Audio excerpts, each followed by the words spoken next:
and promoted by Hall of Fame coach Bob Huggins. C&B Glass and their MBE affiliate Integrity Glass and Metal Inc., Cassidy Tires with locations throughout the Chicagoland area, the Don Bosco Prep Institute in Crown Point, Indiana, Intersport Global, an independent media and marketing group in Chicago. Bold Moves is the bar. RP Rents at GoRPRents.com, Hill Mechanical, a top Chicagoland and national contractor, and American Rental Services and Great Lakes Lifting Solutions. All right, here we are with another episode of Coach's Corner with our favorite coach, Coach Jay Eck, in the house on this Thursday. Coach, what's happening? Happy Thursday to you. Hey, Matt. Good afternoon. I'm glad to have you ready to rock and roll here on our Coach's Corner segment. I love it. I had a couple people that couldn't come on today because I gave them the wrong time zones, but I was fortunate to get Jason's counterpart at New Mexico, who just came off a big win last night, Coach Eric Olin. They beat the school, Grand Canyon University, where one of the Drew brothers is coaching at, and Colangelo's behind that school, and they've got a hell of a home court advantage there. It was a great win for him, and Coach Olin had a great run last year. They lost to Purdue in a real close game in the NCAA tournament in the first round. Oh yeah, and then he got the job when Rick Pitino's son Richard go to Xavier. They hired Greg, and it turned out to be as good a hire as they did with Jason. Both of them have done great. They were undefeated in 2025 at the home field in football and basketball, and Coach is sitting at 19-6. And I got a good question for him, Matt, to start out. Coach Olin, I think he's on there. As a football coach, as a football season with the Super Bowl, it's hard to watch it as a basketball coach, even though they don't have a lot of games on that Sunday. Coach Olin, are you there? Yeah, I'm here. Thanks for having me on. Yeah, great. Yeah. So, Matt, what do you think as a basketball coach, Super Bowl Sunday? What happens, Eric? Do you get a chance to watch it or not? I have it on, but it's more like background noise because we're watching film and I'm like on the couch with the laptop and I'm watching mostly basketball film, but I hear what happens and then I can look up and see the replay or catch the tail end of the big moments. Yeah, that's the way it is, I think, a lot of times. And, Matt, where'd you watch it at?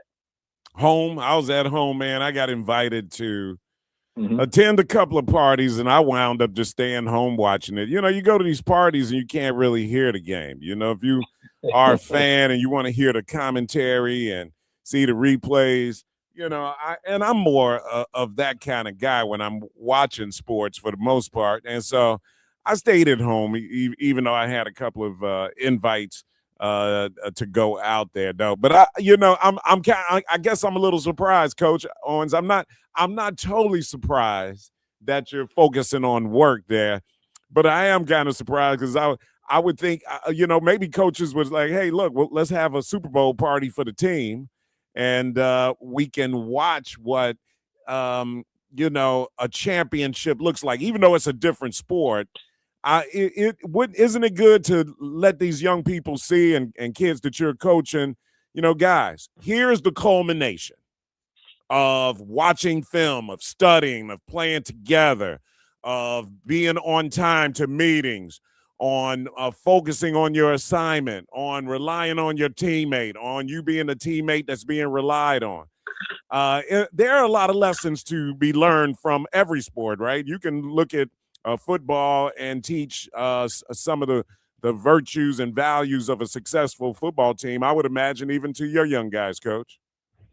Oh yeah, absolutely. I think winning habits transcend sport, right? Like the same sort of mindset and approach that helps you prepare or perform in basketball. Like the mental aspect of it, I think, is very similar when if you switch it to football or really any of the other sports in terms of how you prepare, the kind of, mental toughness required to make plays at that level. There's lots of value in that.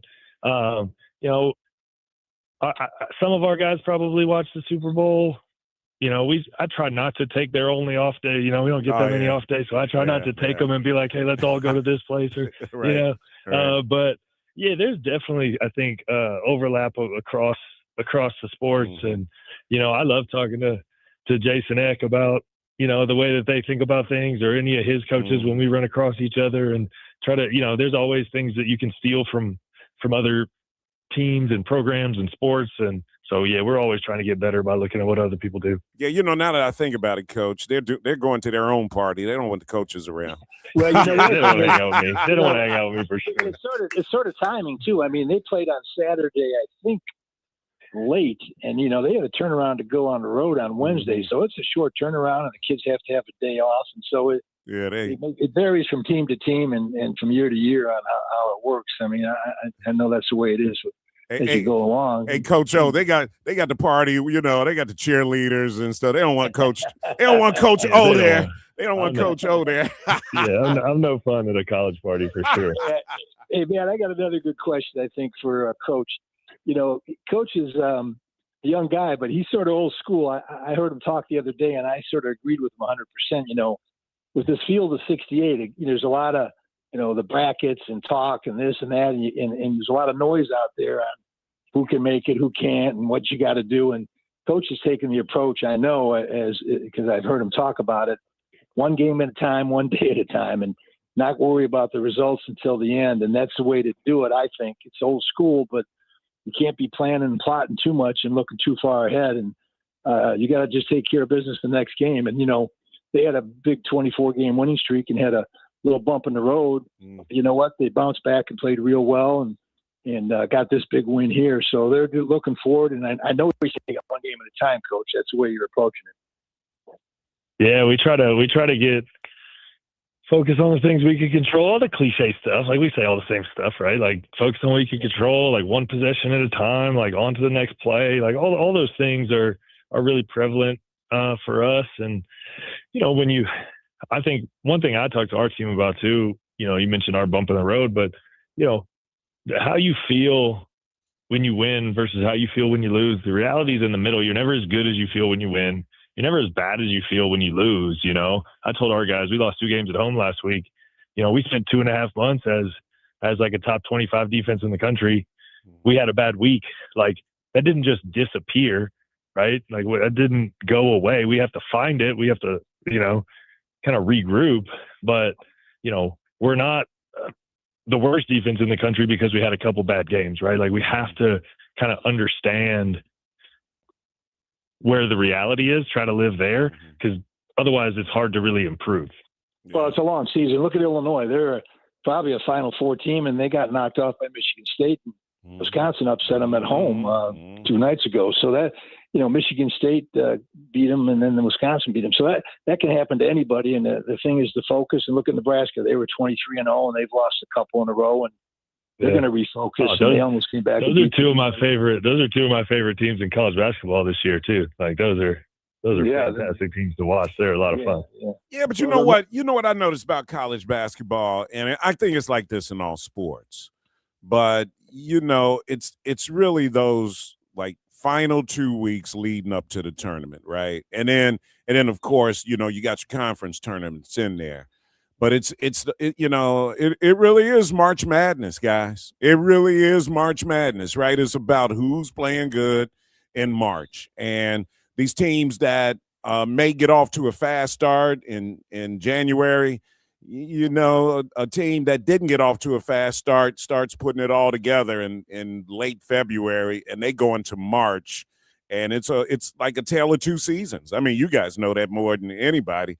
It really and truly is college basketball. It really is March Madness, isn't it? I mean, that's sort of the culmination of our sport, right? Is the March portion of it, kind of like you mentioned with the Super Bowl. But for us, honestly, though, the early part is important. They look at your whole body of work. If you struggle early, it's hard to recover from that, depending on the league you're in or the schedule. Yeah. And I think. Yeah, like it's certainly, like you said, the culmination and the intensity kind of continues to go up as the season goes along.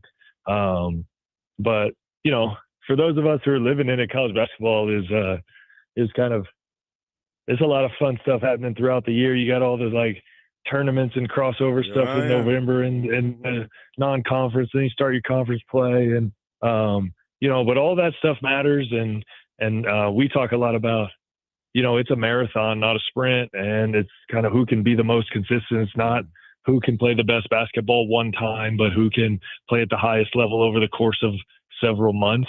And then you want to be kind of hitting your stride as you get into that kind of March time when it really starts to amplify. And the conference tournament too, Coach. I mean, that's a big absolutely, thing. Yeah. I mean, because everybody's got a chance to win the tournament. You could be in last place in the league and win the tournament and get a bid. Yeah, that's that's what I'm talking about, though, Coach. You get one of these teams, like let's say you get a team like a Michigan State or a Wisconsin that goes through the Big Ten tournament and wins it, even though they weren't, really ranked high. And you see all of a sudden, oh Lord, look like they putting it all together. Nobody wants to play them in the tournament. Yeah, we saw that. We saw that last year. Uh-huh. We got Michigan coming off a Big Ten championship game, and honestly had a chance to win. But they were playing some good basketball at that point in the season for sure.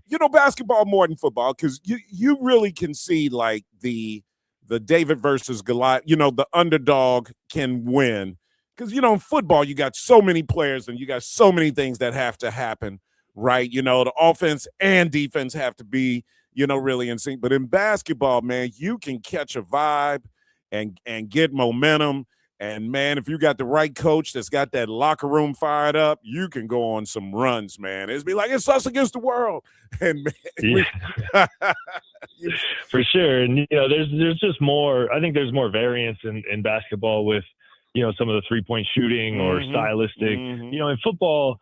Like if you physically, college has more discrepancy amongst the teams than the NFL, obviously. But like if you just physically are outmatched, then like sometimes the results are inevitable. Where in basketball, you can do some things to try to, you make shots, they miss shots. There's a little more variance in the outcomes there. And I know you do this, Coach O. You tell your team, hey, man, defense, we own the boards. We're not going to be out rebounds, and we're going to play hard. And if you get those two things going, usually you're in the game. You're in the game. Yeah, for sure. We talk a lot about the possession battle. Yep. The rebounds and turnovers. If you can control those areas, you get a few more shots than the other team. It goes a long way. All right, Coach. I've been lucky to watch Coach practice a few times, and I'll tell you what, he's got his guys playing great defense, and they shoot the ball well, and they're going to be a factor here in the tournament this year. I hope they make it. And we wish you the best of luck, Coach. Hey, you know what, Jay? He's going to look back at this interview and be like, that guy got me fired up. That was the turnaround point. We can't wait to get there. Yeah, no, I appreciate you guys having me on. Thanks, Good Coach. luck, Coach. Thanks a lot. All right. Take care. As always, Coach Jay, appreciate you very much, and we'll be back at it next Thursday on Coach's Corner right here on WVON. All right, let's take a quick break. We'll be back to run down today's show. A lot to talk about, as always. Titus on the board. Logan and Candace doing the news, and me and you, 591-1690, Matt McGill Show. Get up on it, everybody. More from Matt McGill coming up on the Talk of Chicago, 1690 WVON. Hey, baby. I'm your Magnolia Blues man, Sir Henry Cheatham, inviting you to join us on WVON 1690 for some real American music and culture. Here on Classic Blues and R&B. Check us out Saturday, 11 p.m. until 2 a.m. on WVON and Classic Blues and R&B. A brand new year is a perfect time to set new goals, like letting your money make more money for you. Your financial future can start growing today. This is Hiram Malone, Vice President and Community President of United Fidelity Bank. Right now, we're offering a competitive 6-month CD term with a 4.20% annual percentage yield. That's a smart, secure way to make your money grow for you. Come and see my team today to open your high-yield United Fidelity CD at our Chicago flagship branch at 1701 West 87th Street. At United Fidelity Bank, we're not a big box bank. We're your neighbors, a team dedicated to exceptional customer service and personalized financial solutions tailored to your goals. Bank with us and get the experience you need and the service you deserve. Start earning more with United Fidelity Bank. Online, visit UnitedFidelity.com. Rates are subject to change at any time. CDs renew automatically to a standard rate in effect at the time of renewal unless instructed otherwise. Member FDIC. Hi, this is Joe Cordell of Cordell & Cordell. The holiday season should remind us that faith and family are the most important things in life. And we hope that you succeed in coming together this holiday season with those you love and in the process creating some generational memories. Holidays have this magical power to magnify small things to ever greater memories over time. What a return on investment. Happy holidays. Schedule an appointment with one of Cordell & Cordell's Springfield area attorneys. 2815 Old Jacksonville Road, Suite 103, Springfield, Illinois, 62704. This is the story of the one. As the purchasing manager at a manufacturing plant, she knows the only thing more important than having the right safety gear is having it there when you need it. That's why she partners with Grainger for auto reordering, so her team members can count on her to have cut-resistant gloves on hand, and each shift can run safely and efficiently. Call 1-800-GRAINGER, click Grainger.com, or just stop by. Grainger, for the ones who get it done.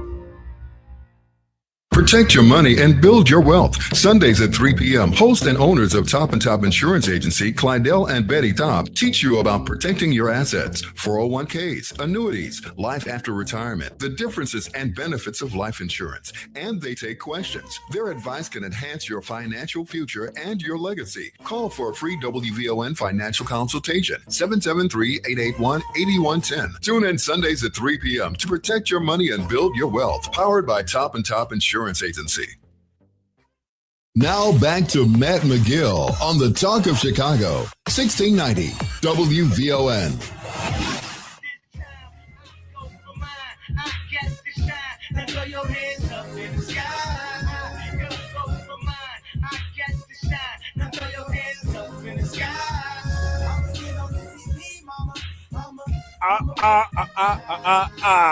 It's the Matt McGill Show on a 1224 timeline on this Thursday. Hey, check it out. This evening, we are going to be having the 2nd Congressional District Candidates Forum happening.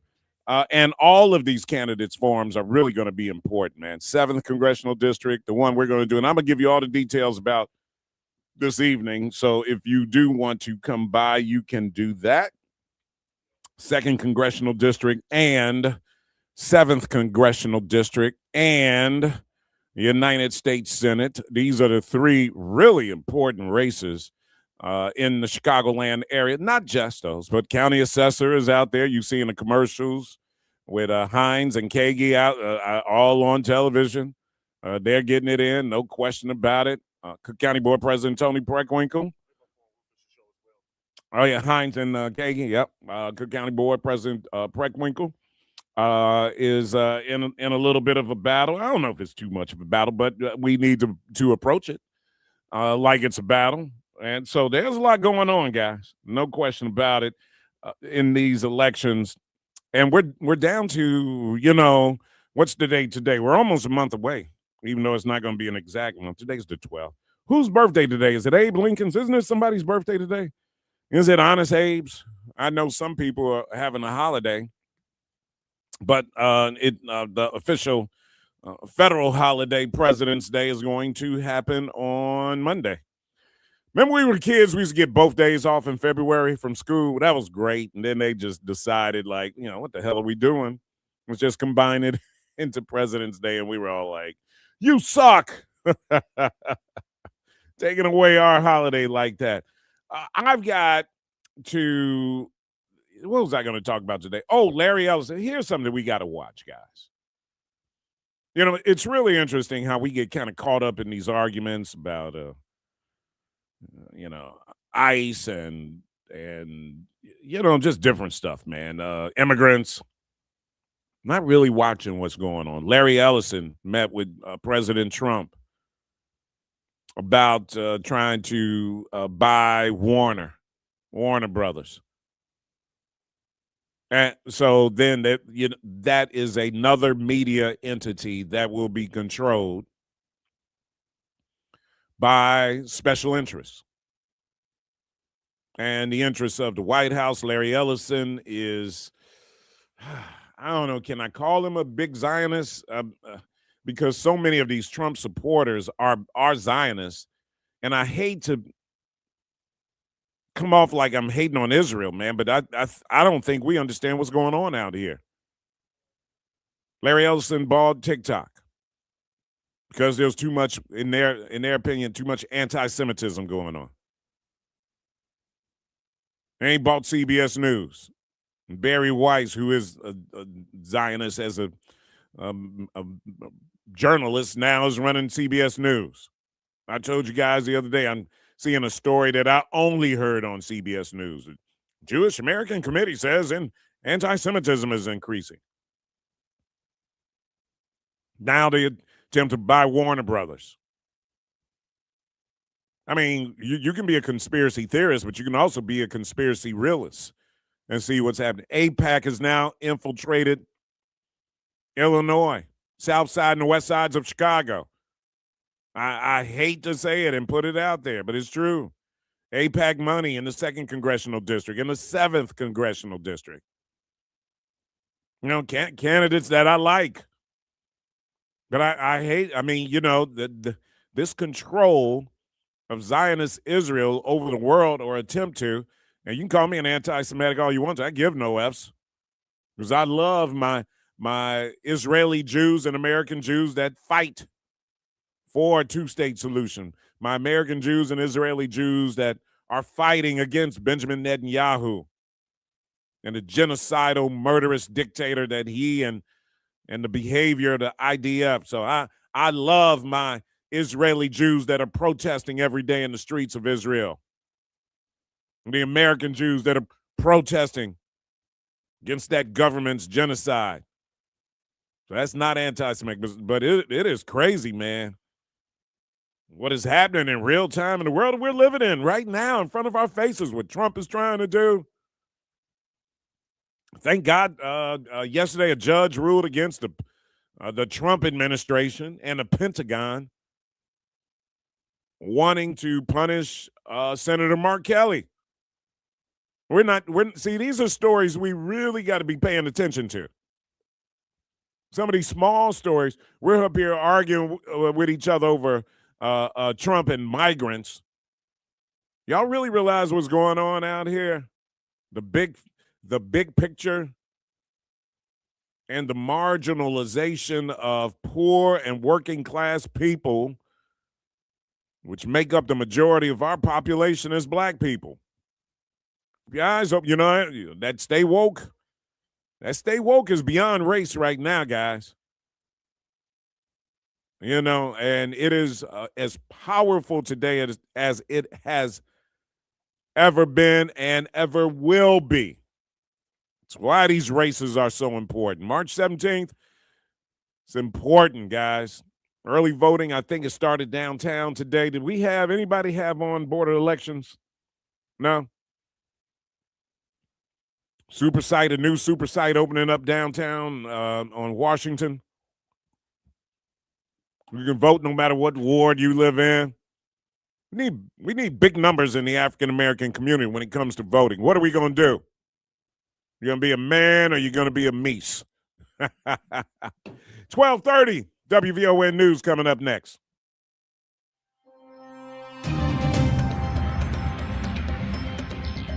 I'm Candace McCollum, and here's what's happening in your local news. Chicago police are searching for 2 carjacking suspects who are reportedly on a deadly crime spree. Perry Williams has more. Authorities believe the offenders shot and killed a driver on the city's north side yesterday morning and stole his vehicle, which was also used in another homicide on the south side. This Wrigleyville resident reacted once he heard about the crimes. It's tough when it's just a few blocks from where you live, but it just reminds me to be vigilant. Police have recovered the stolen car, but the suspects are still on the loose. I'm Perry Williams.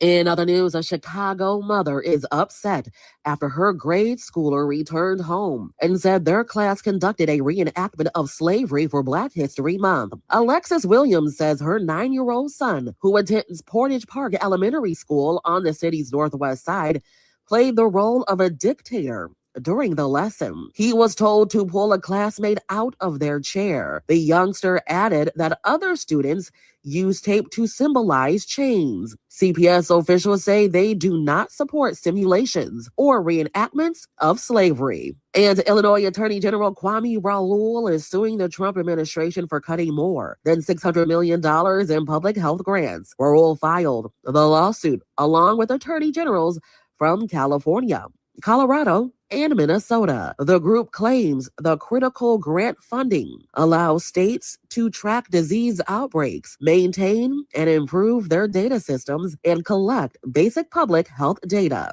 These funding cuts would also force states to lay off hundreds of public health professionals. Cuts to Illinois' public health programs alone could exceed $100 million.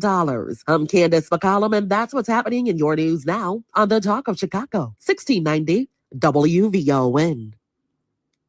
When your body needs real nourishment, don't settle for ordinary supplements. At the Aloe Shop, we believe wellness starts with nature. That's why our premium aloe and nutritional products are crafted with the highest standards, pure, potent, and made to support your health from the inside out. From digestion and energy to immune support, the Aloe Shop helps you feel your best every day. The Aloe Shop at 117 East 95th Street in Chicago. Call 866-256-3747 or reach us online at thealoeshop.com. Come on in and get healthy. Now available at Living Fresh Market in Forest Park and at Pete's Market throughout Chicagoland. Every Friday at 3 p.m., I step behind the mic with one mission: to cut through the noise. I'm David Seaton, WVON's only conservative voice, and trust me, I'm not here to tell you what you want to hear. I'm here to tell you what you need to hear. I'm unapologetically conservative, proudly anti-progressive, and I don't deal in feelings, I deal in facts. If you're looking for sugar-coated opinions, this isn't your stop. But if you want the truth, straight, no chaser, pull up a chair. The David Seaton Show, Fridays at 3 p.m. on the Talk of Chicago, 1690 WVON. The movement for repair is growing. From city halls to parliaments and around the world, from Chicago to Cape Town, from Evanston to the UN. I'm Robin Rusin. And I'm Cam Howard. Together we're bringing you Reparations Now, where we talk power, policy, and progress, local, national, and international. It's about justice. It's about repair. It's about time. Reparations now, because justice cannot wait. Reparations Now, Saturdays at 4 p.m. only on WVON 1690. Now back to Matt McGill on the Talk of Chicago, 1690 WVON.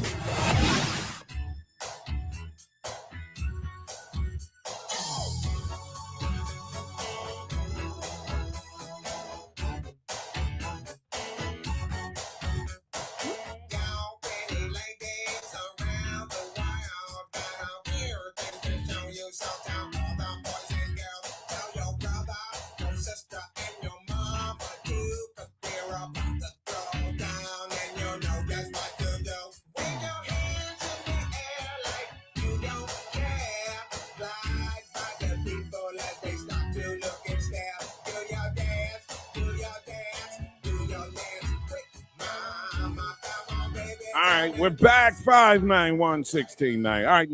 All right, phone lines are wide open. Let's see what's on your mind today on this Monday. Of course, a lot going on. We saw yesterday Attorney General Pam Bondi. I don't even know if that's worth. I don't even know why Democrats platform her to give her that much exposure and that much attention.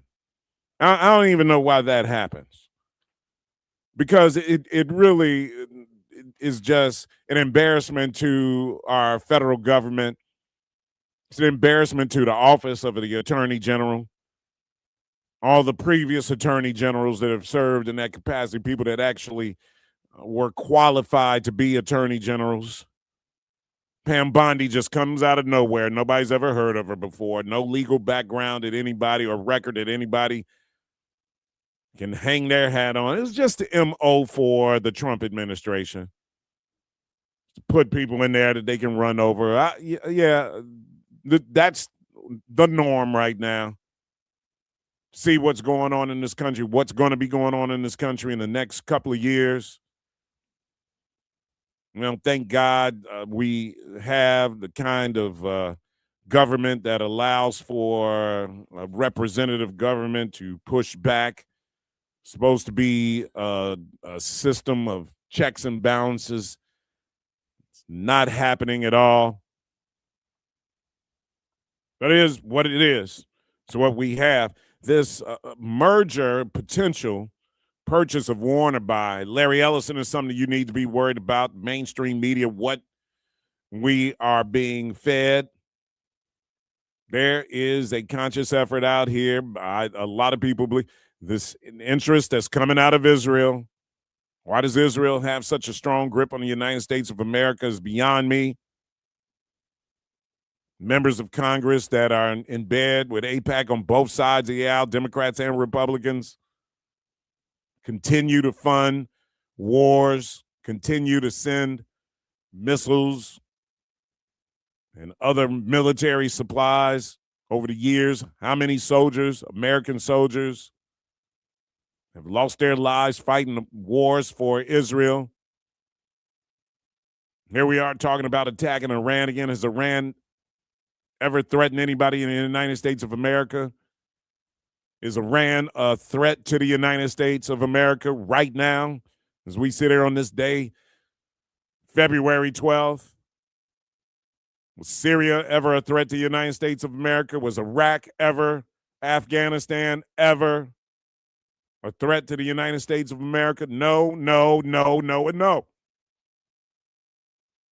Yet we've lost American soldiers, American lives, white, black, and everything in between on the battlefields from the 80s all the way until now. And it looks like it's going to happen all over again. It's crazy. History's going to repeat itself in Chicago. We talked about this yesterday with politics. Having a black mayor and what is Black Chicago going to do? Are we going to support? Are we going to sit around and watch our black power just kind of wither away? Kind of black people are we in this city and not understanding and recognizing power when we see it? It's absolute embarrassment. 59116. Who is this? This Ron? Is this the same Ron? Ron, is this the same Ron? Did you call yesterday? I certainly did. Ron, what? I would love wait, that. Wait. Hold up, dude. You can't call the show every day, man. What are you doing? Just want to have a cogent conversation with you, my friend. Without you, Ron, you can't call. You're calling in every. Ron, do you support Donald Trump? Do I support Donald Trump? Yeah. Not in everything, but in his position on immigration, absolutely. Do you defend Donald Trump, President Donald Trump? Do you defend President Donald Trump? His position. It's a yes or no question, brother. Illegal immigration, yes. All right. Did you vote for Donald Trump? No, I did not. I didn't vote for Kamala either. All right. So you just did not participate in electoral politics. Your constitutional I did. duty and responsibility. I voted. Yes, I did. You voted for Tommy from Illinois. No, I voted for Jill Stein. Oh, for crying out loud. Holy. Position on reparations aligned with mine. All right, I'm just playing. All right, at least you voted. I can't complain. You voted. And here, politics is quid pro quo. You do for me, I do for you. You scratch my back, I scratch your back. I don't vote for people that don't support our position. The grassroots is clear. And last thing, beloved, just so you know, yes, yesterday while all of that foolishness was going on, they passed the SAVE Act. And guess who gave them the deciding vote? Democrats. That's going to impact everybody. But Black America, that's not our position. The grassroots has spoken. We want tangibles. And anybody that what grass? that, well, hold on, Ron. When you say the grassroots, we want. So the SAVE Act. So tell everybody what the SAVE Act. The SAVE Act is basically passed. This is a law that is trying to mandate voter identification. Am I correct on that? Yes, and it's not going to impact black folks like you think, because we have documentation, we have birth certificates, we have everything we need to vote. The people that don't, well, it's going to impact them. But that's not our position, beloved. Our position is tangibles. Tangibles. Tangibles. Anything short of that, we don't want to hear it. Okay. All right. We'll get some tangibles from Donald Trump then, brother. That's all I'll tell you. Get some. He's the president of the United States right now. And the man doesn't like black people. Now that is very tangible. I guess Ron wants to call in every day, man. He's driving. He's always in his car. I know. Oh, man. Voting is transactional. There's no question about it. You vote for the person that you feel is going to represent your interests. That's all. See, and for some, black people are mesmerized with this idea that the immigrants, I support Donald Trump on the immigrants issue. Oh, all right, cool. All right, fine. I support the idea of getting illegals out of the country. You just got to do it the right way. You don't kill people in the process of doing it. You can get illegals out here. Here's what I am not of the mindset of, that if we get rid of illegals, that people all of a sudden the lives of black Americans is going to get better. No, black people are on the menu as well as illegal immigrants. And if you haven't figured that out now with this Republican Party, then you're not paying attention. You're not watching the news. You're not reading the news. Well, nobody reads the newspaper. You're not watching the news. You're not paying attention to what's going on in this country. Black people are on the menu right there next here, appetizers. The appetizer menu is illegal immigrants. Main course, Negroes, black people, AKA niggas. That's the main course. That's on the entree. And if you can't figure that out, then you're not paying attention to what's going on. And in the spirit of people who taught us better, we should know better. We should know better. In the spirit of our ancestors who have already fought this fight, we should know better. Instead, we're going to fall right down that hole again of separating. Salim and I were talking about this the other day, man. I mean, it's happening all over again, right here in Chicago. What happened after Harold Washington died? We are going to give up power. We are going to give up power, guys. We have power, and we're going to give it up through division, through us being divided. We got a problem. We just got to face it. And that's how you correct it, by facing it. But it's all good. We've got people that are working hard as well, getting things going. Young people out here who are making moves and paving the way for their ideas and their thoughts. And we got to celebrate them.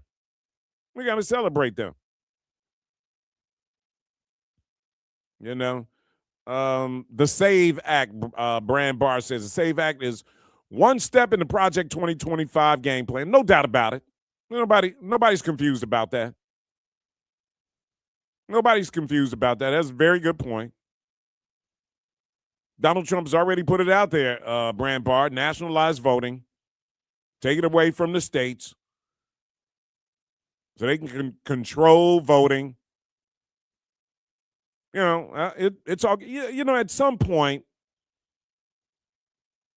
for me and my age, where this stage of the game, that we should be concerned about our young people. We've gotten through the majority of our lives, and nothing's really going to change for it. It's really for the young people. It's really for your children and your grandchildren. We need to be thinking about protecting. 591-1690, more of your calls when we return. More from Matt McGill coming up on the Talk of Chicago, 1690 WVON.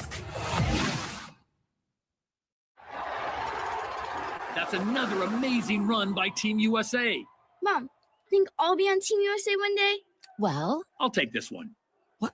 Are you speaking to us? Yes, and to answer your question, anything's possible, especially with Xfinity. So I can be the best snowboarder ever?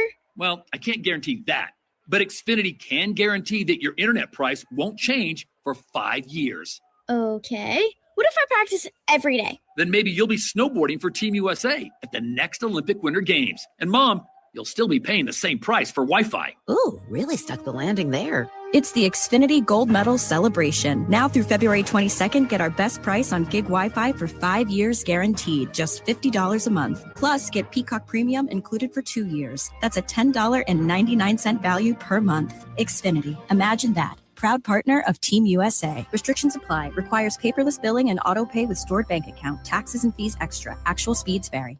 Hey everybody, it's your boy Maticus, the Black Spartan Show. It's the Black Talk Check-In every day from 12 to 3 on your favorite radio station, WVON. We are speaking Black power to Black people every single day. Facebook Live, join us. The conversation is blasting there. Share it with everybody you know. This talk needs to be heard all around the world because it's the Black Power Station, 1690 AM, WVON. This Valentine's season, love gets complicated on Vaughn TV. We're featuring 2 unforgettable love stories from native Chicago storytellers, and these are anything but predictable. First, See the Love Doctor, directed by T.C. Carson. A heartbroken matchmaker coaches a shy client through practice dates, only to discover that love is harder to teach than it is to feel. Listen, honey, I don't want you to be like your Aunt Barbara, old without a man. With calling for the love doctor? I never turn someone away looking for love. Then see Be Love, an award-winning romantic comedy set in Bronzeville, where an unconventional love triangle forces real choices and real consequences. And stay tuned for the Friday night of premieres coming soon. Real love, real stakes, real Chicago stories. Stream it all now on Vaughn TV, available on Roku, Amazon Fire, Apple TV Plus, the WVON app, or at VON.TV. Vaughn TV, for the culture, by the culture. Hi, this is Joe Cordell of Cordell & Cordell. The holiday season should remind us that faith and family are the most important things in life. And we hope that you succeed in coming together this holiday season with those you love and in the process creating some generational memories. Holidays have this magical power to magnify small things to ever greater memories over time. What a return on investment. Happy holidays. Schedule an appointment with one of Cordell & Cordell's Springfield area attorneys. 2815 Old Jacksonville Road, Suite 103, Springfield, Illinois, 62704. This is the story of the one. As the purchasing manager at a manufacturing plant, she knows the only thing more important than having the right safety gear is having it there when you need it. That's why she partners with Grainger for auto reordering, so her team members can count on her to have cut-resistant gloves on hand, and each shift can run safely and efficiently. Call 1-800-GRAINGER, click Grainger.com, or just stop by. Grainger, for the ones who get it done. Hello, Chicagoland. This is your main man, Tio, Mr. Ceasefire Hardiman. I'm inviting all of my friends, associates, and colleagues to tune in to WVON, the Talk of Chicago, 1690 AM for the Tio, Mr. Ceasefire Hardiman Show. This show will cover all the hottest topics, including politics, reducing gun violence, and so much more, right here every Sunday morning from 6 a.m. to 7 a.m. on the Talk of Chicago, 1690 AM, WVON. Thank you. Now back to Matt McGill on the Talk of Chicago, 1690 WVON.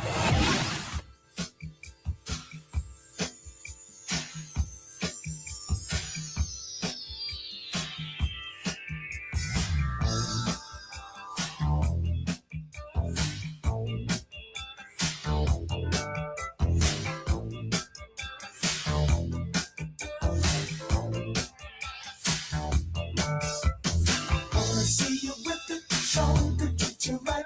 Give me just a minute.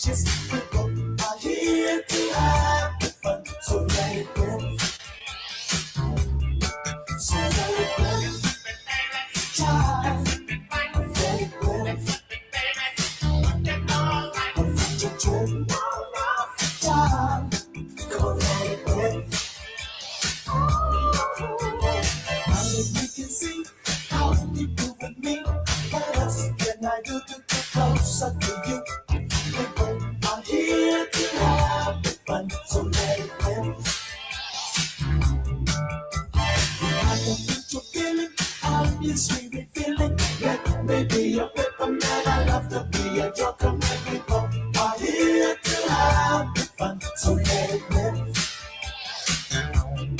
So let it rip.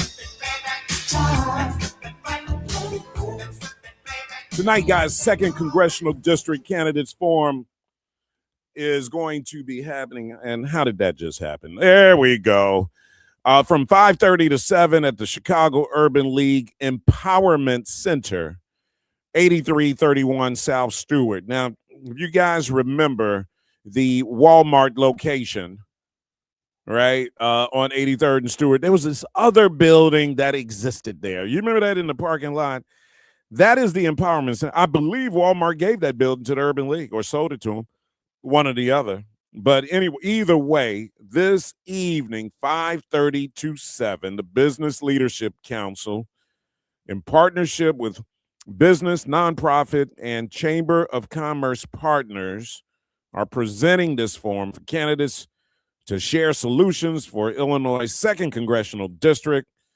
The event highlights key issues for Black-owned businesses and community well-being with equal time for each candidate to respond. So the focus is on business, no question about it. But, of course, we always have to talk about our community and what's going on. So the candidates, I believe all the candidates have, well, a number of the candidates have confirmed. We will see who shows up tonight, but you know the 2nd Congressional District race is very, very important. And so you'll hear from people from the Business Leadership Council and others, and from the Urban League as well.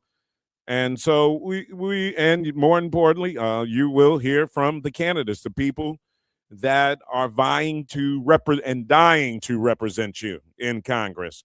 Now, more than ever, we need proper representation in Congress. We know how important that institution is, and the House of Representatives is probably, guys, the most important one of them all. There's a reason why, the Speaker of the House is third in line.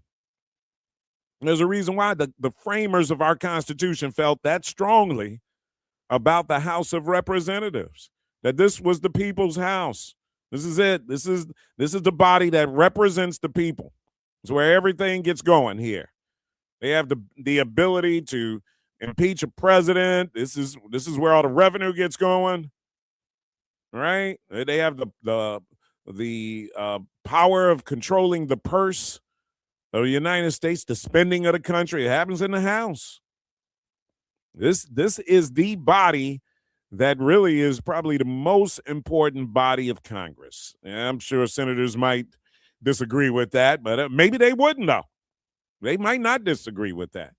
So tonight we're going to do this. And so I encourage you to come on out tonight if you are a resident in the 2nd Congressional District. You want to hear from these candidates. And I encourage you guys to participate in all these candidate forums out here. Well, there's 2, 7, and some of you that live in some of the other districts that are going, this is actually a pretty historic race, guys, because we are replacing a number of members of Congress that have been in Congress for a long time.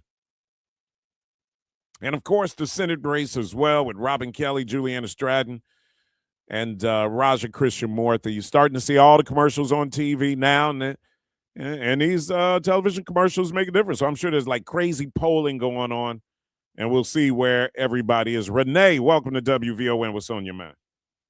Hey, thanks for taking my call, Matt. Back in September, the Supreme Court gave ICE the authority to detain people, sweep people up based on racial profiling, how they look, their appearance, and how they talk, right? Stuff like that. Mm-hmm. So if they did that, and they've been, Trump has been talking about getting Somalis and getting Nigerians and Haitians. We look like we could be Nigerian or Haitian or a Somalian or a Somali. We look like we could be Latino from some of the Latin, the Hispanic countries or Latin countries. So we have to fear, too, that they can just pick us up just like they picked up American citizens and picked up people without any criminal records and deported them. Well, Black America is not far away from being I mean, look, Black America has always been racially profiled in this country, right? So that's nothing new for us. But seeing it coming back in 2026 and seeing it coming from the instruction of the Oval Office might be something a little different for those of us in our lifetimes to see. And again, what I am trying to do with this show is keep people apprised and woke. I don't know if I need to use woke, but people just need to be aware of what's going on, of what's really happening in this country. And we're seeing it. I think a lot of us are kind of coarsened by the daily news. We see news and we kind of watch and be like, oh, yeah, okay, all right, that's going on. Bam. And we just get back to our lives. We're on social media. We're doing whatever we do. Go back to work. And we're really not understanding what is going on. What is going on? What is happening? There's a power pull that's going on right now in the world, not just in this country, but in the world. And it filters down to local government. And what we see happening in the city of Chicago. That's why I'm so strong on, hey, look, we've got this black mayor. You don't have to agree with everything he does. Look, there are aldermen who are not in sync with Brandon Johnson. And these are aldermen that I know, that I respect, that I support them for reelection. I get it, but I've got to stay focused on the fact that we have a black mayor that's going to be sensitive to black Chicago. Right, but I don't get him mad because, I mean, outside of Chicago, people praise Mayor Johnson for the stances he's taken against Trump and ICE and for what he's trying to stand up to do for people of Chicago. So I don't get it. I look around. I live in Lawndale. I see all the new houses going up. I see other developments going up, which means he's doing things for the people. So I don't get all the negativity against Mayor Johnson. I don't get it. I see the programs he's put in place to try to help Black students in CPS that Trump is trying to target because he's specifically trying to help Black people. I see Trump with Stephen Miller talk about they want this to be a white country. How can you support somebody? How can you support a man that has basically turned his nose up, disrespected Black people, Black women to their faces, Black men? He won't disrespect Black men to their face. This man has no respect for Black life, Black culture, Black history, Black anything. That's your president of the United States. No, we're in a battle. I'm not going to say we're at war. We're in a battle. And people need to be down or they're not. Get that out of the way. That little flimsy, I'm scared of I'm supporting because of the migrants. Get that bull crap out of here. When we return, we're going to talk about the Bears moving to Gary, if that's a possibility still. I don't know if it is. Carla Morgan, she's corporate counsel for the city of Gary. She'll join us. We'll talk about the latest on the Matt McGill Show.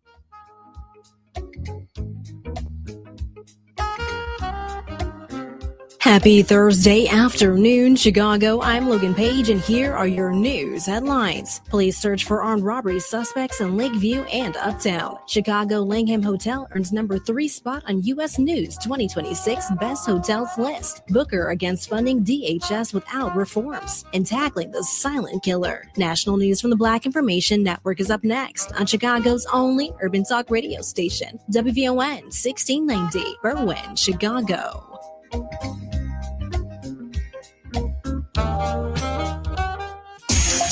I'm Kevin Brown on your home for 24/7 News, the Black Information Network. New York City Mayor Zoran Mandani is asking state lawmakers to help deal with a massive budget shortfall, including allowing him to raise taxes on the wealthy. Mandani spoke at a hearing in Albany where he called for the state to give more money to the city after pointing out the city contributes to 54% of the state's revenue and only gets 45% in return. The imbalance in our relationship with the state is draining the city's resources. We are calling to end the drain. Mandani is also seeking approval to raise taxes on those making $1 million or more by 2%. Suffolk County Senator Monica Martinez expressed concern to him that raising taxes would prompt some to leave. But Mandani says it's not enough of a tax increase to push the wealthy out. Chicago Mayor Brandon Johnson says he won't refer any cases involving allegations of misconduct by federal immigration agents to the Cook County State's Attorney's Office. Correspondent Perry Williams has more. The mayor said his executive order that attempts to hold ICE agents accountable doesn't specify whether he'll play a role in determining which case should be prosecuted. It's a matter of ensuring that the evidence is there and that the state's attorney, once that evidence is received, can decide if they're going to move forward with an investigation or prosecution. Johnson's comments follow criticism by Cook County State's Attorney Eileen O'Neill Burke, who said the order would politicize investigations, which would jeopardize her office's ability to secure convictions. Florida A&M University faced controversy when certain words, including black, were restricted on Black History Month promotional materials for a student organization. The university clarified that the word black is not prohibited and does not violate any laws or regulations. Florida A&M University is celebrating Black History Month with full support from the governor, board of directors, and state elected bodies, highlighting the contributions of Black history. The university has taken steps to ensure consistent compliance with all laws and regulations and has implemented an enhanced review process for student organization materials. Florida A&M University reaffirmed its commitment to celebrating Black history in ways that are lawful and aligned with its values. A convicted squatter in Bethesda, Maryland, who's black, returned to a $2.3 million mansion less than 2 weeks after being released from jail. Tamika Good and Corey Pollard were accused of unlawfully occupying a bank-owned home, leading to charges of trespassing and burglary. Despite being found guilty and sentenced to 90 days in jail, Good was released after 11 days on an appeal bond. Security footage showed activity resuming at the property shortly after her release. Neighbors expressed concern about safety and accountability as the legal battle unfolds. Former NFL quarterback Cam Newton reflected on his college experience at the University of Florida, where he felt equal to his white teammates for the first time, he said. He discussed the impact of interacting with people of different races and backgrounds, highlighting the importance of understanding others' perspectives. Newton's time at Florida was short-lived due to a theft charge, but he later found success at Auburn University. In a recent interview, Newton has opened up about his upbringing and views on marriage, shedding light on his personal growth and evolving perspectives. I'm Kevin Brown on your home for Black News First, the Black Information Network. Hey, baby! I'm your Magnolia Blues man, Sir Henry Cheatham, inviting you to join us Mr. Big Stuff, tell me. on WVON 1690 for some real American music and culture. Here on Classic Blues and R&B. Check us out Saturday, 11 p.m. until 2 a.m. on WVON and Classic Blues and R&B. It's D.L. Hughley. Either we are going to be able in a society that you all as cis have to have these unfettered access to weapons. Policemen have to understand that a great many people, like in Minnesota, are going to have weapons. In America, when you hear people on the right yelling freedom, they only want two freedoms. They want the freedom to carry guns wherever they want and to tell women what to do with their bodies. Those are the only kind of freedoms they're trying to expect. Weekdays at 5 a.m. on the Talk of Chicago, 1690 WVON. Greetings, WVON family. It's your brother and friend, Bomani Obadelli. And your boy, Malcolm Weems. Join us on Sunday evenings for a new, exciting show. The Streets Are Talking. We're going to bring you politics, finance, and all the things that matter to you. It's all about the community. And the money. Sunday nights on WVON won't be the same. It's going to be live. Check us out. Every Sunday evening at 6 p.m., The Streets Are Talking. WVON, celebrating 100 years of Black History Month by remembering 400 years of our ancestors' journey. Live from the Xfinity Studios, it's the station that America listens to. WVON, Berwyn, Chicago. It's Matt McGill on Chicago's essential storyteller, WVON.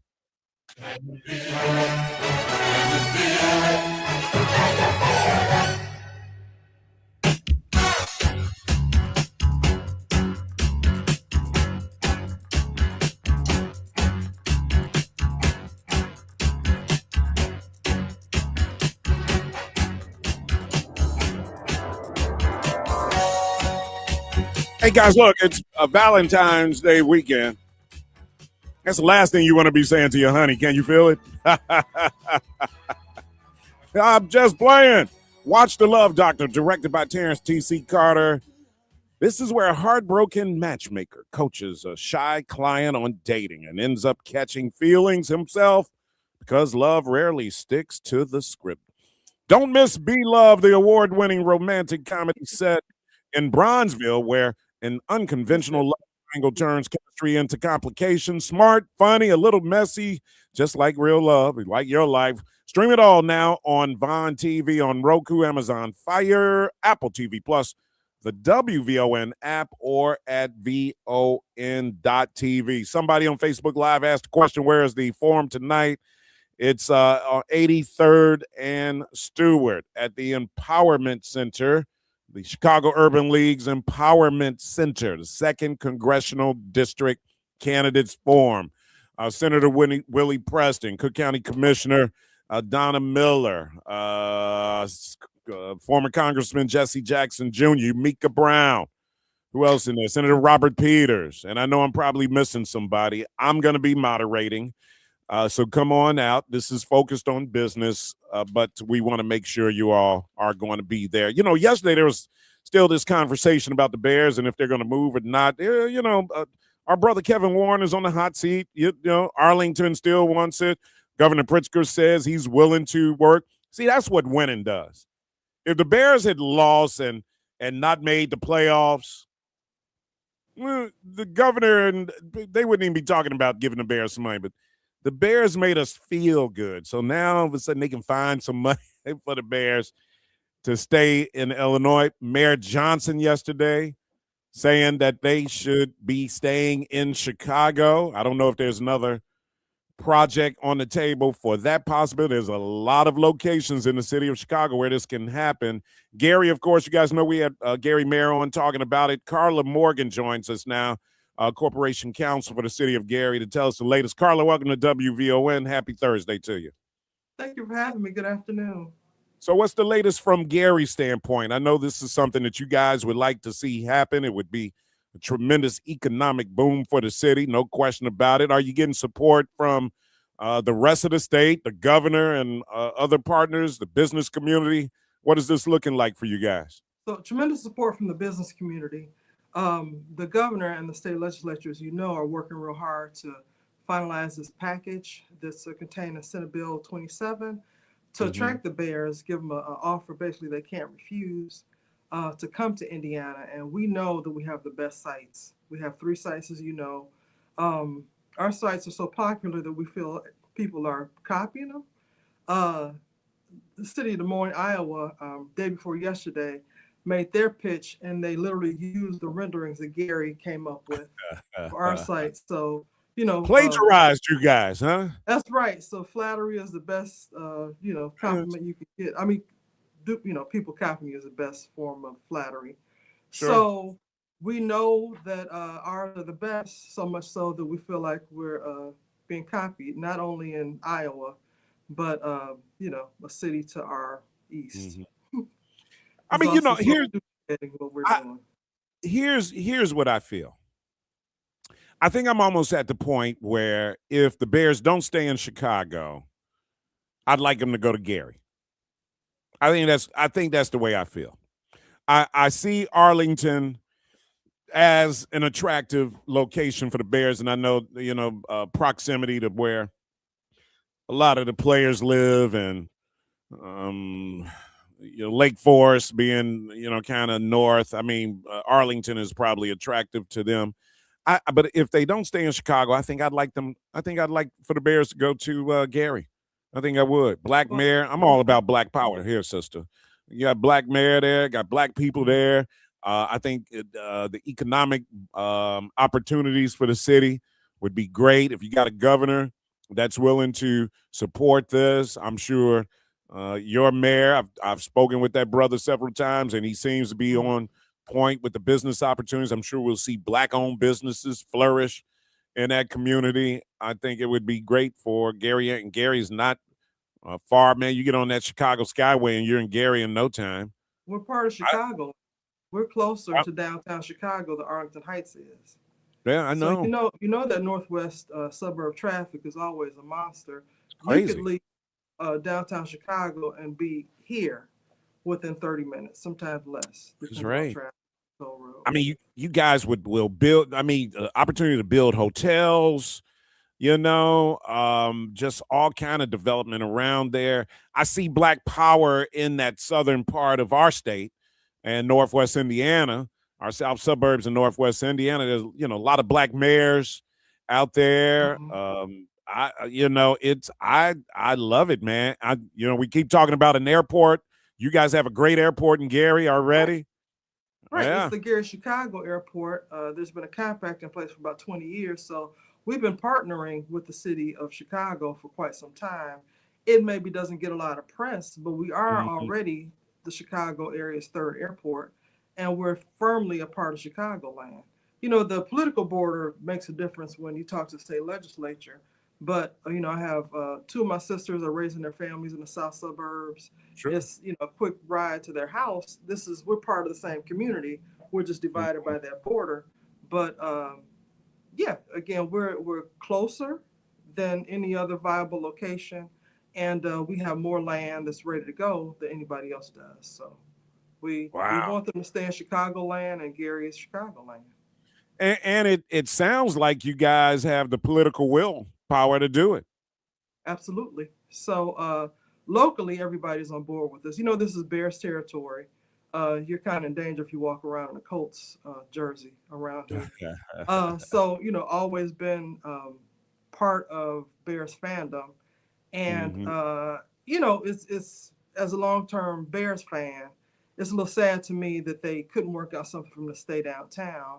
But with that, we think we're the next best option. We know that we're better than Arlington Heights. I don't want to down anybody's ambitions, but we just know that we're better in terms of the cost to the Bears, the how easy it is to get to Gary for the average Bear fan, so the Bears can stay in the heart of where their supporters are, but just get what they need in terms of a stadium. It's a dome stadium, the Super Bowl ready, and quick time between when the final decision is made and when that stadium opens. Yeah, again, if it's not Chicago, I think I'm leaning toward Gary. That's just my personal opinion. Some people, and I think, it'll be interesting to see how like season tickets and all that would go, because you'll have more seats. If you build a new arena, it's going to be more seats. I know the Bears have a waiting list, so trying to figure out that. I think the opportunity for more Black people to have season tickets probably exist in Gary more than it would in Arlington. And I'm just being honest, and I'm not trying to call out the city of Arlington and suggest that they wouldn't be fair. I just think the city of Gary would be more fair. Even though I know that wouldn't be there, that wouldn't be up to the city of Gary, but I still think so let's talk about it. In the Senate Bill 27, there are opportunities and actually an obligation for the municipality where the stadium is located to be part of the plans for the stadium. There's reporting requirements back to the stadium authority. And then, we would get a say on this entertainment district. So there's a tremendous number of opportunities there for local entrepreneurs to participate in the stadium entertainment district. And other entrepreneurs. I'm kind of limited on what I can say, but we've gotten a lot of interest from a very serious entertainment district developer who is led by a group of African Americans. That's great. And they have actually billions they have billions set aside to invest in this project. So can you introduce me to them? I'd be glad to. And they're very enthusiastic. So we can open up the Matt and Carla that's right. bar and grill. And WVON Studios broadcasting from right here in Gary. So bring it. We're ready for you. I know that's right, sister. I know that is right. Yeah. All right, Carla Morgan, attorney, Corporation Counsel, Law Department there, City of Gary. Are you from Chicago? No, actually, my family's been in Gary for 100 years. Okay. And so, Gary is in my blood. And I want to talk a couple things about where Gary is. Well, hold on. Let me take a break. Hold on. Take a break and we'll come right back. All right, Carla, don't go anywhere. Carla Morgan, She's with the Corporation Counsel, Law Department, City of Gary, talking about just Gary. And, of course, possibility of Bears getting out there, which some of us like that idea if they don't stay in Chicago. It is 1:17. You're listening to the Matt McGill Show. More from Matt McGill coming up on the Talk of Chicago, 1690 WVON. This Valentine's will be filled with laughter. Saturday, February 14th in the auditorium, featuring the side-splitting comedy of Sher Underwood. Don't say against your man mama. These men love they mama. Even if he ain't never met this, he love his mama. With J. Anthony Brown, Michael Collier. These 4 potatoes was out dancing. How could you tell which one was kind of loose? One of them kept saying, Idaho, Idaho. Plus George Wilborn. Because women say that all the time. Be honest with me. About, do I look fat in this dress? Did you look fat out the dress? And Rodman. Supervisor called me in the office. We need you to take a drug test. And I was like, took a drug test to get the job. And he was like, no, this is a random drug test. And I was like, well, hell, you better pick somebody else then, damn it. You know, this is... Plus special musical guest Carmichael. Music loves come from all around. Saturday, February 14th in the auditorium. Get tickets at the auditorium box office and Ticketmaster.com. It's Rufus Williams. Every weekday morning from 7 to 9, I break down what's really going on, politics, power, and the people shaping our communities. Think of it like your morning newspaper, headlines, context, and what it actually means, so you can take it in, sit with it, and move smarter through your day. If you're part of the Roo Crew, you already know. And if you're watching on Facebook Live, the comments are a whole other show. A family reunion happening in real time. Listen live or on the WVON app, or join us on Facebook Live. It's the Rufus Williams Show, weekdays 7 to 9, right here on 1690 WVON. Hi, this is Joe Cordell of Cordell & Cordell. The holiday season should remind us that faith and family are the most important things in life. And we hope that you succeed in coming together this holiday season with those you love and in the process creating some generational memories. Holidays have this magical power to magnify small things to ever greater memories over time. What a return on investment. Happy holidays. Schedule an appointment with one of Cordell & Cordell's Springfield area attorneys. 2815 Old Jacksonville Road, Suite 103, Springfield, Illinois, 62704. This is the story of the one. As the purchasing manager at a manufacturing plant, she knows the only thing more important than having the right safety gear is having it there when you need it. That's why she partners with Grainger for auto reordering, so her team members can count on her to have cut-resistant gloves on hand, and each shift can run safely and efficiently. Call 1-800-GRAINGER, click Grainger.com, or just stop by. Grainger, for the ones who get it done.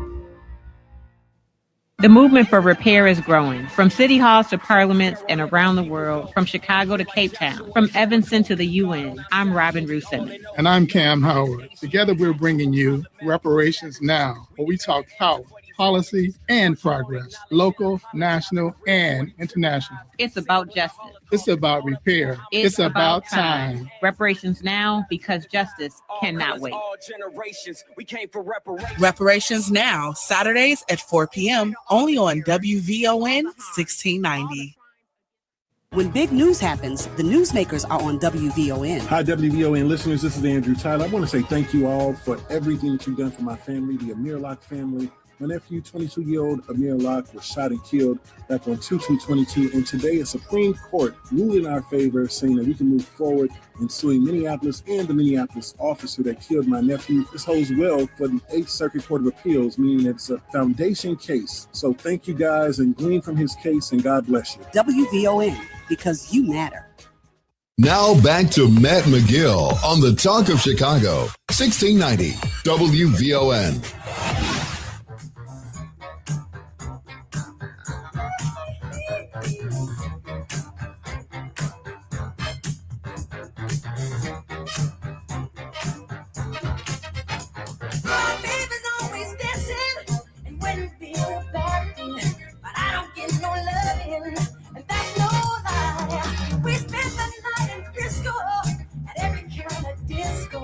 From that night I kissed her goodbye. Don't blame it on sunshine. Don't blame it on moonlight. Don't blame it on good times. Blame it on the boogie. Don't blame it on sunshine. All right. We are back with our sister Carla Morgan. I'm going over the business plan for the Matt and Carla Bar and Grill. That's going to be at the mezzanine level of the new stadium in Gary. No, I'm playing. That was Carla said, no, it's going to be right down the street, right? So when they come on out, we want to catch everybody as they come into Carla's with the City of Gary, Indiana, the law department there, Corporation Council, and just kind of giving us a little bit of insight of the process. It seems like Gary is ready for the Bears. Are the Bears ready for Gary? And, I hope the Bears are taking your proposal seriously and that you guys are not just like a stalking horse or something. Stalking horse. Thank you, Carla. Your brilliance. You know exactly what I'm thinking there. And I hope they are. I hope they are really, really seriously taken in consideration, because I think you guys, your heart is in it and it's a tremendous opportunity for Gary, Indiana. How has the casino been going out there? Our casino is the #1 performing casino in all of Indiana. Now, mind you, are you kidding me? Yeah, it's the top in one. all of Indiana. Wow. All of Indiana. Hard Rock in Northern Indiana, which we like to call the Hard Rock Gary, is the #1, hands down. It has been since it opened in 2022. Now, our casino used to be located on the lakefront, and it was a little bit difficult to get to, and so it was actually the lowest performing for a lot of years. But when our mayor, Eddie Melton, was a senator, he sponsored the bill to get it moved from the lakefront to where it is on the side of 8094. And as soon as they opened, they were #1, and they've stayed that way. And so they have top flight entertainment there. They have a concert venue. It's a beautiful gaming location. And, I go there a lot. Just the sports bar area is got, I don't know, countless TVs. It's just a nice place to hang out and spend time. Is that right? But one thing I want to say is that the reason why there are casinos in Indiana is because of Earlene Rogers. She was our state senator. She was in the seat that Eddie Melton took over when she retired, and she, picked him to be her successor. He won the election and spent 2 terms as our state senator, 8 years down in Indianapolis, fighting for the people of Gary.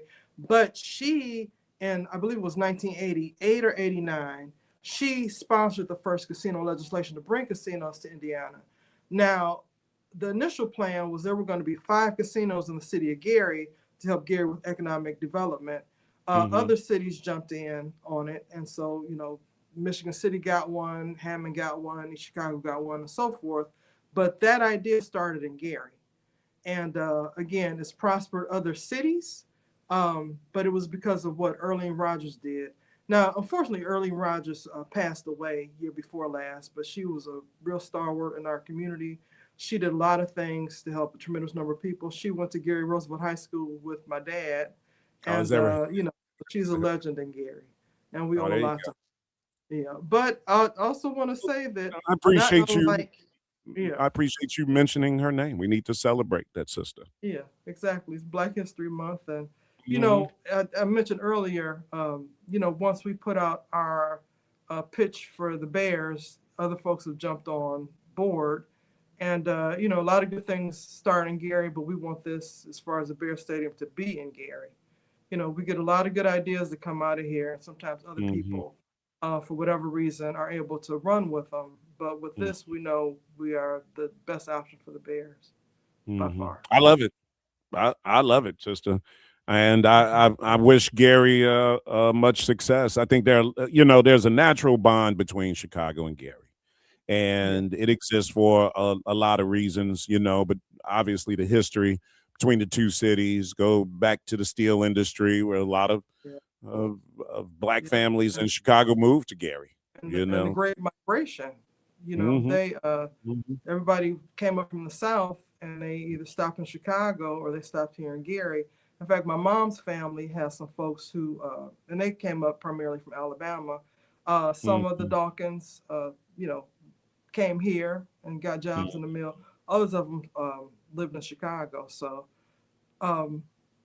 we have a whole lot. I remember your people, girl. I know your people. You know some Dawkins. I wish y'all could see how Carla was looking. We might be cousins, right? You never know, girl. Hey, can I throw in one more? It's since it's Black History Month, the first black man drafted into the NFL was from Gary, and he was drafted by the Chicago Bears. So George Taliaferro grew up in Gary. He was drafted by the Bears in 1949. Now he ended up playing primarily for the Jets. He's in the Hall of Fame. And Kevin Warren has talked a lot about a foundation that was started in his honor. But yeah, so again, once again, Kevin Warren. And I'm sorry, I shouldn't have cut you out. Kevin Warren is big on Black history. He's big on Black history. I had a conversation with him one time, and he's very curious and fascinated by Black history. You know, so I'm sure that fact didn't go, but I'm sure he it's not. If you look at his press conference when they announced him as president, he spends a good amount of time talking about that. So we know that DEI is, kind of treated as a bad word now, but he's very serious about DEI, and we are too. So I like that, bro. I like it.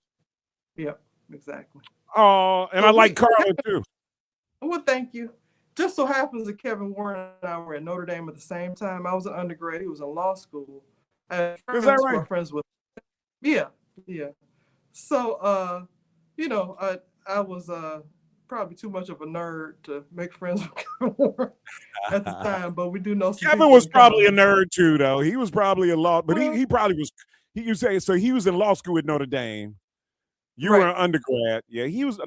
Kevin was probably playing that. He was probably all in the book. I kind of remember him in South Dining Hall, which is the cafeteria that's closest to the law school. I do. He would come over with about 2 other law students sometimes, but again, I'm trying to run the stuff like that. Yeah, so I do have a memory of him.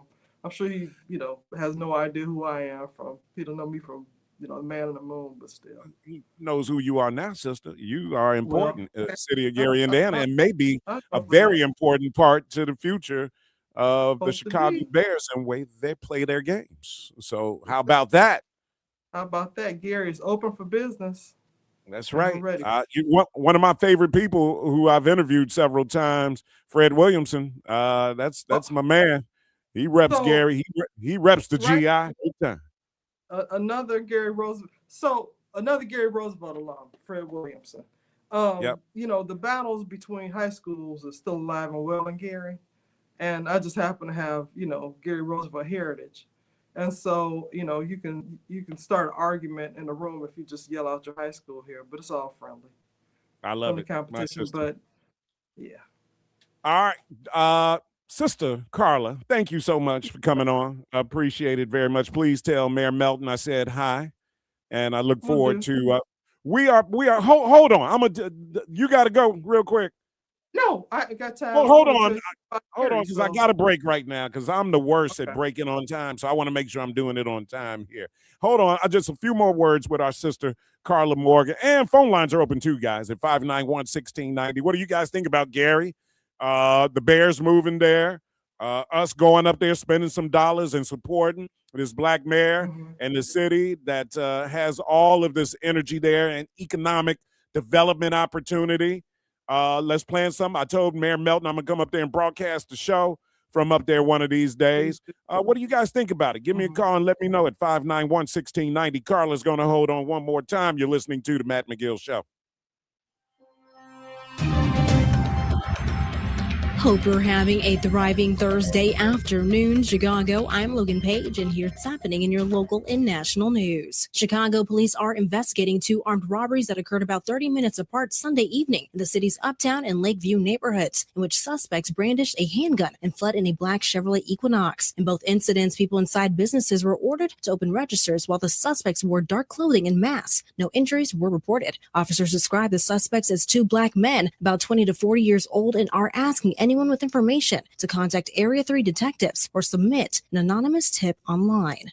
In other news, Chicago's The Langham Chicago was ranked the third best hotel in the United States in the newly released U.S. News and World Report 2026 Best Hotels rankings, placing it just behind 2 Four Seasons resorts in Hawaii and ahead of many major coastal properties. The ranking reflects evaluations of more than 31,000 hotels nationwide using expert reviews and guest satisfaction scores, highlighting the Langham's strong performance in luxury hospitality. This accolade adds to Chicago's growing reputation as a top travel destination with standout accommodations. In other news, Senator Cory Booker is against funding the Department of Homeland Security unless Democrats' demand for changes are approved. Booker said DHS is a reckless, out-of-control agency that is violating the rights of Americans. His comments come as Democrats call for department reforms after the killings of Alex Preddy and Renee Good by federal law enforcement in Minneapolis. Senate Democrats have already rejected a counter-proposal to keep DHS funded and avert a partial government shutdown after the February 13th deadline. And February is American Heart Month. Dr. Anna Lily Medina Morel with Conviva Senior Primary Care says cardiovascular disease, the silent killer, is the leading cause of death in the U.S., but it doesn't have to be. Many people feel fine, but conditions like high blood pressure, high cholesterol, and diabetes may be causing damage for years without noticeable symptoms.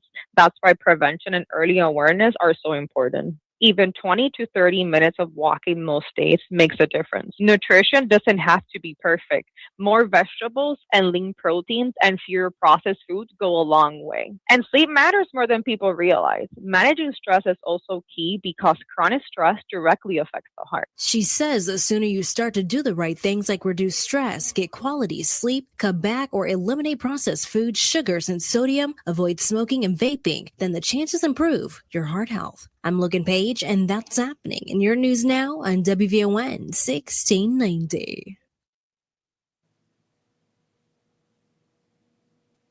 You're invited to a special evening at St. Sabina. It's a fireside chat with special guests who sparked conversations nationwide. Friday, February 13th at 7:30 p.m. Join Reverend Michael Flager and Reverend Thulani Magwaza as they welcome Joy Reid, host of The Joy Reid Show. Too many people want to keep Americans blindly numb to the raw racial violence in our collective past. They want Americans to just shut up and feel good about America's founding and sing from the hymnal so they don't even have to think about dealing with the repercussions of our true history and the need for repair. It's a fireside chat with a dynamic Joy Reid, moderated by WVON host Rufus Williams. Friday, February 13th at 7:30 p.m. at the Faith Community of St. Sabina, 1210 West 78th Place, Chicago. Admission is free. This is where faith meets truth and dialogue meets action. Come listen, learn, and leave empowered. Chicago, this is your invitation. Don't miss it. Tuned in to your favorite WVON personalities on Facebook Live? Don't just watch, like it, love it, share it. Every click helps us grow the conversation and keep the community strong. So remember, like it, love it, share it, Chicago.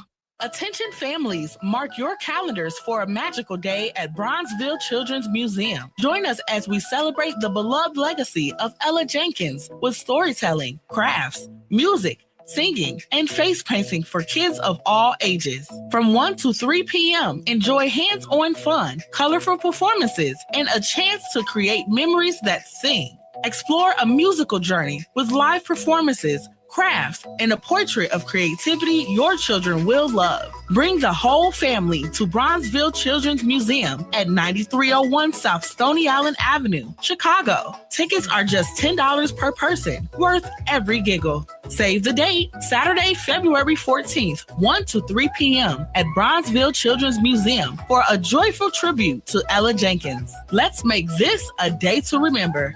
See you there. It's Matt McGill. Man, I'm agitated by black people not understanding the moment that we're living in right now, as if we live in a post-racial America. And we're going to sit up here in a city like Chicago with the history of racism and bigotry and segregation. And we got nerve to complain about a black man in some damn snow. In 1995, we had a heat wave.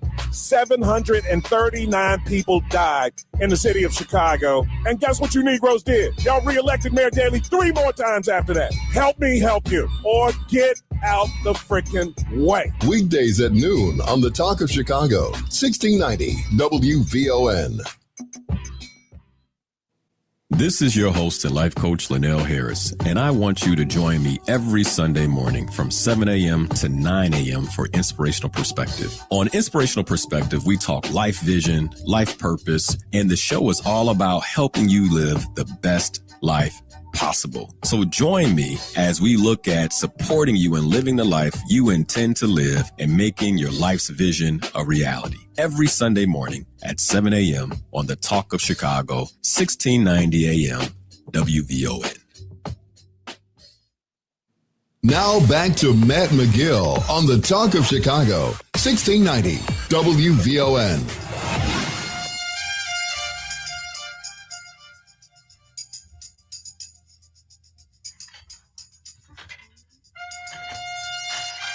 Man, I'm listening to my promo and I'm getting fired up, boy. Let me tell you.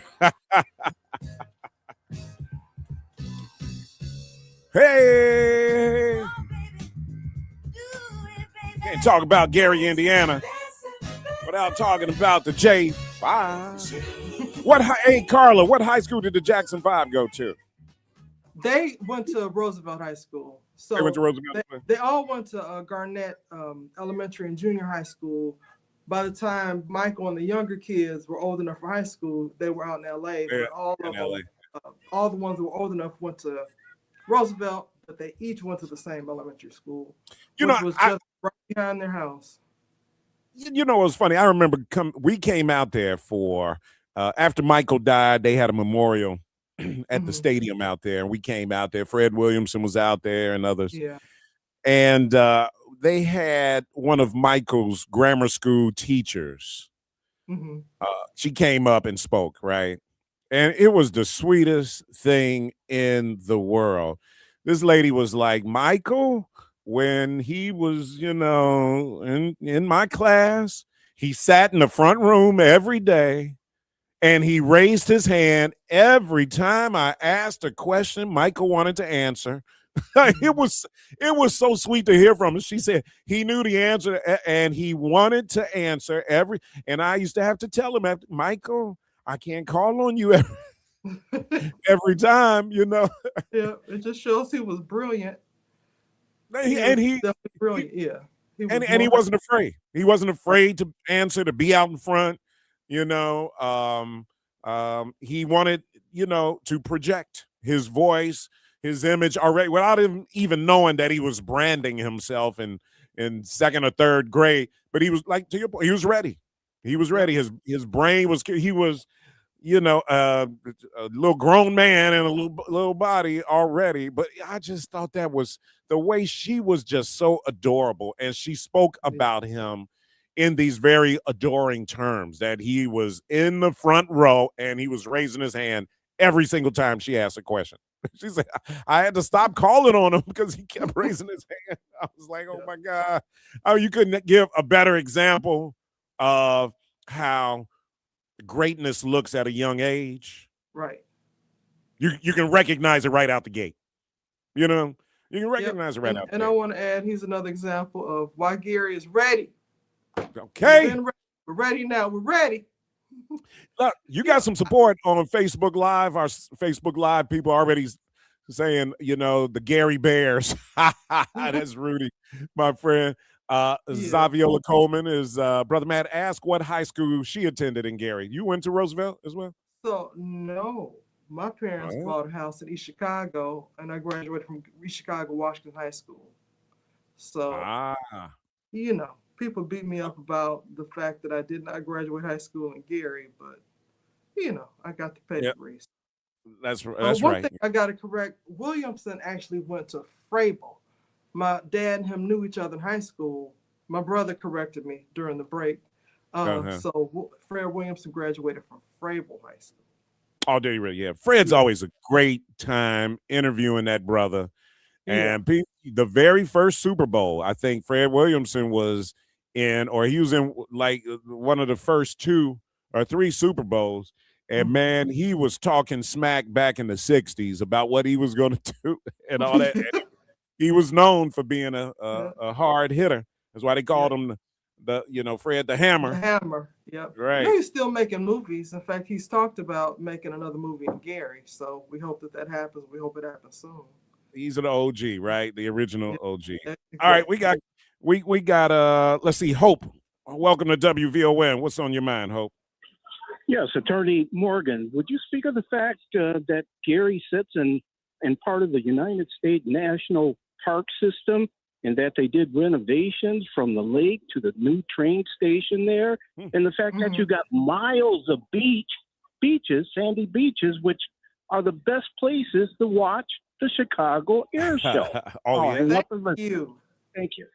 Yeah, so we have about 250,000 people to come every year to our Gary Air Show. It's in August.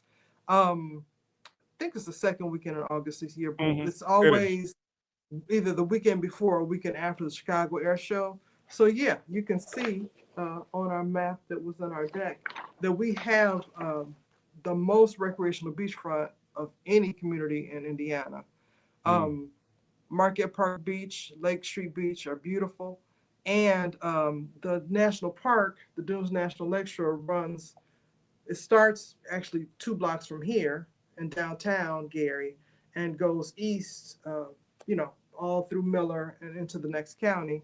3 million visitors a year Is that come. right? Wow. Yeah, 3 million, which is why we think it's a great location to leverage as one of the 3 proposed locations for the Chicago Bears Stadium, because with 3 million visitors and the fact that professional sports teams now always want an entertainment district around the stadium, you've got multiple activities. You can come for a Bears game, you can stay for a great weekend at the beach when weather permits. Then when you get into the fall, you can hike the dunes, you can go glamping, you can do a lot of things here that a lot of people are not aware of are here. We have great amenities, and we're known for some unfortunate things in the past, like 35 years ago, we had a high crime rate, but our crime rate now in Mayor Melton's administration has fallen to the lowest rate in 55 years. So it's about 1970, 1971 since Gary was as safe as it is now. And, so we've got to get over the bad reputation that we know is a little bit having to do with, race, color, and class, while we're still painting fairly with that same brush. But we definitely have done the hard work that we need to do to improve quality of life here. So we're ready for a big development like the Bears. And we've got several $1 billion in investment already coming to Gary through Mayor Melton's hard work. U.S. Steel and Nippon Steel merged, and they're going to invest $3.1 billion here in the next few years. $900 million of that investment is this year. In fact, we just got an air quality permit this morning that demonstrates that U.S. Steel is keeping its promise to clean the environment and the air. They're going to have carbon capture there at U.S. Steel. And so they're working hard to help us improve quality of life and the health of our residents. And that's a commitment that was made to Mayor Melton as he helped, negotiate and have help them navigate through the merger. So a lot of good things are happening here. People need to know it. There's a Chicago-based company called So Modular who's building a $100 million modular home factory here in Gary that'll provide up to 480 good-paying jobs. And FedEx is building a giant facility here that's also going to be upwards of 500 jobs. So the reputation that we've had is no longer matches reality. It hasn't in a long time. And we need people to know that when you come here for a Bears game, expect to have modern amenities. You don't have to worry about the crime rate. Our city is clean, it's beautiful, and we're ready. What's the name of the developer for the modular homes? It's SOW Modular. It's and so they actually good, good. Again, the company is led by people who look like you and me, and just a real solid group of people. And they're helping to address the affordable home crisis in America by building modular housing that looks like stick-built housing. And they're going to be building those right here in Gary. So a lot of people who come and look at what we're doing here believe in Gary and want to invest. Hold on, I got one more call. This brother thinks he's related to you. Raheem, welcome to WVON. What's on your mind? Oh, hey, brother. I didn't want to do it over the air. I was all right, well then we don't. You want? I was going to have to give up quite a bit of information, but she said a name, and when she said the name, I knew it was a relationship. Now I understand why my uncle was going to Indiana to. What was the name? Meet these people. Dawkins. Oh. Our Dawkins Daryl Dawkins. Are you any relation to Daryl Dawkins, basketball player? This Dawkins was also, did you know Kalia Bell? She just made a transition a few months ago in Chicago. That name doesn't ring a bell necessarily, but I think we should talk and compare notes. Well, no, this not Raheem. Have you? But yeah. Have you?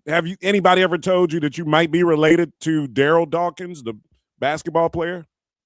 The Dawkins is and my family go back all the way back to the 1800s.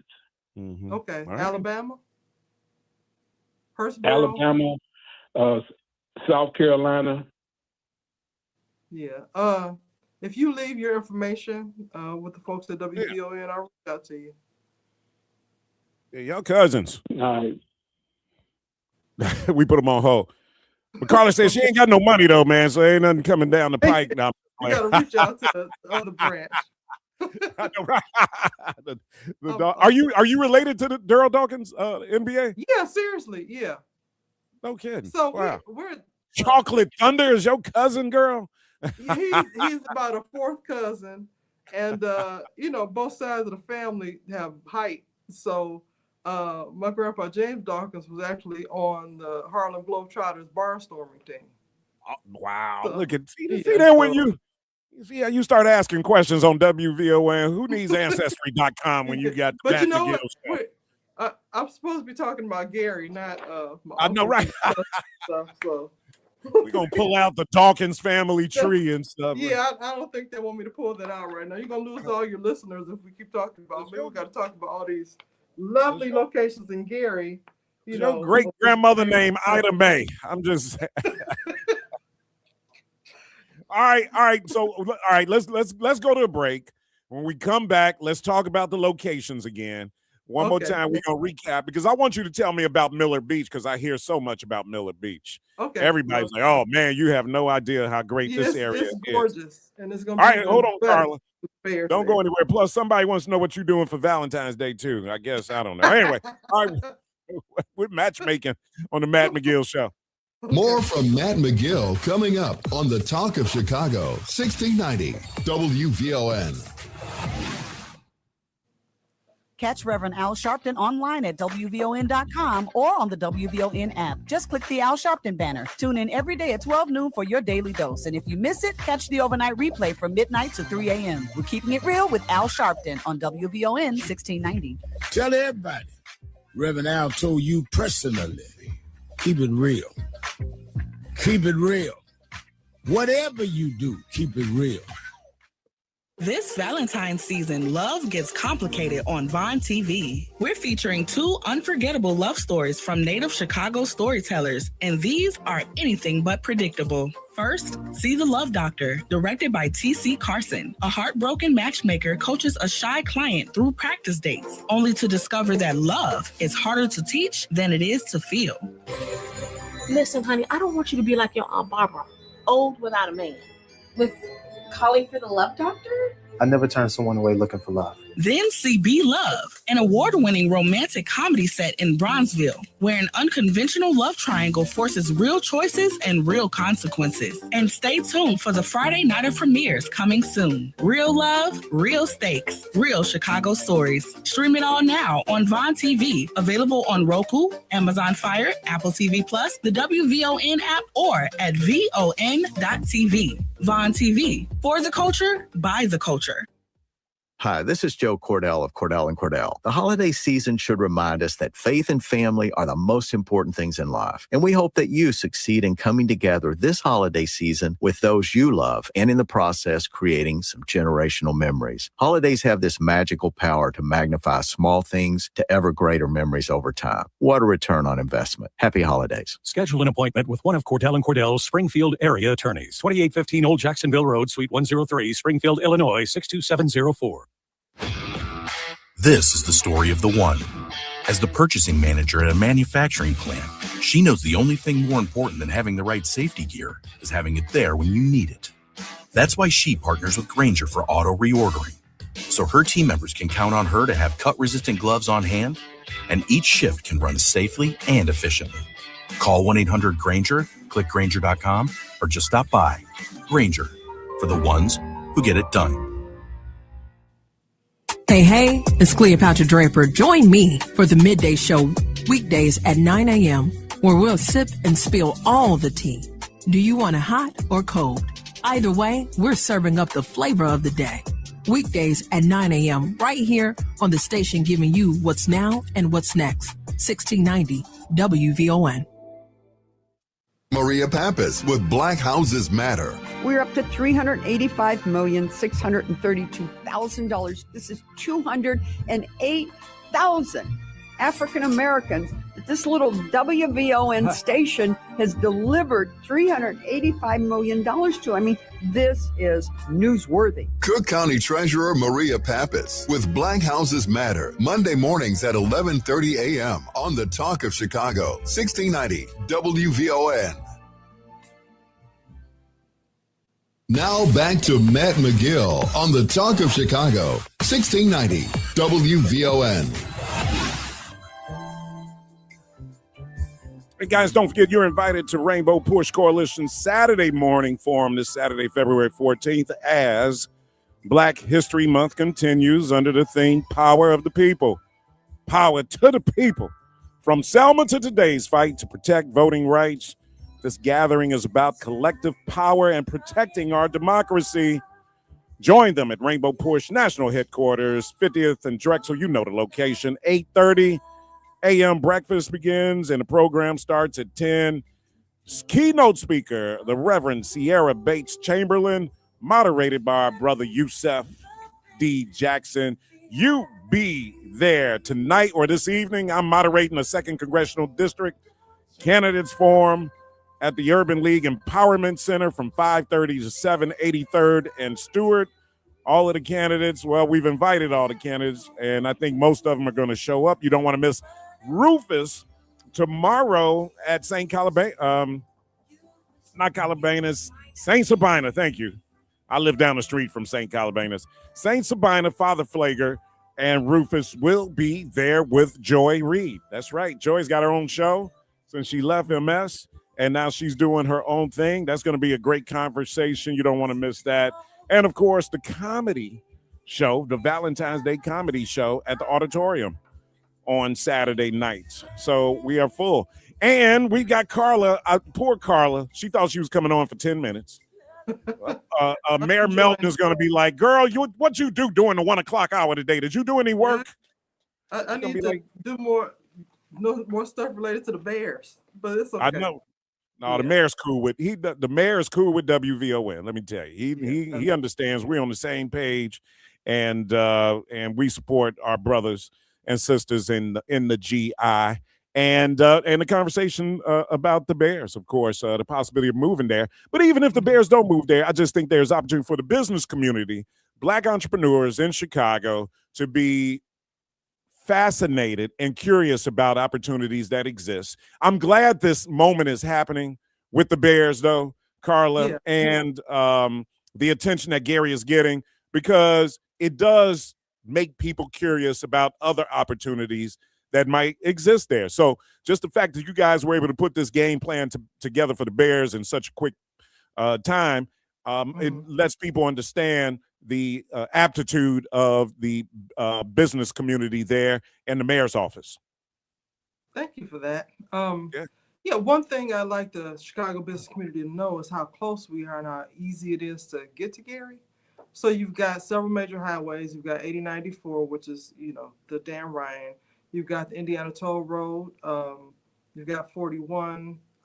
We have the South Shore train. You can get there from Millennium Station. We've got 3 train stations. You have the Amtrak. You can hop on from Union Station to get here. And you can be here in 30 minutes. So that's important.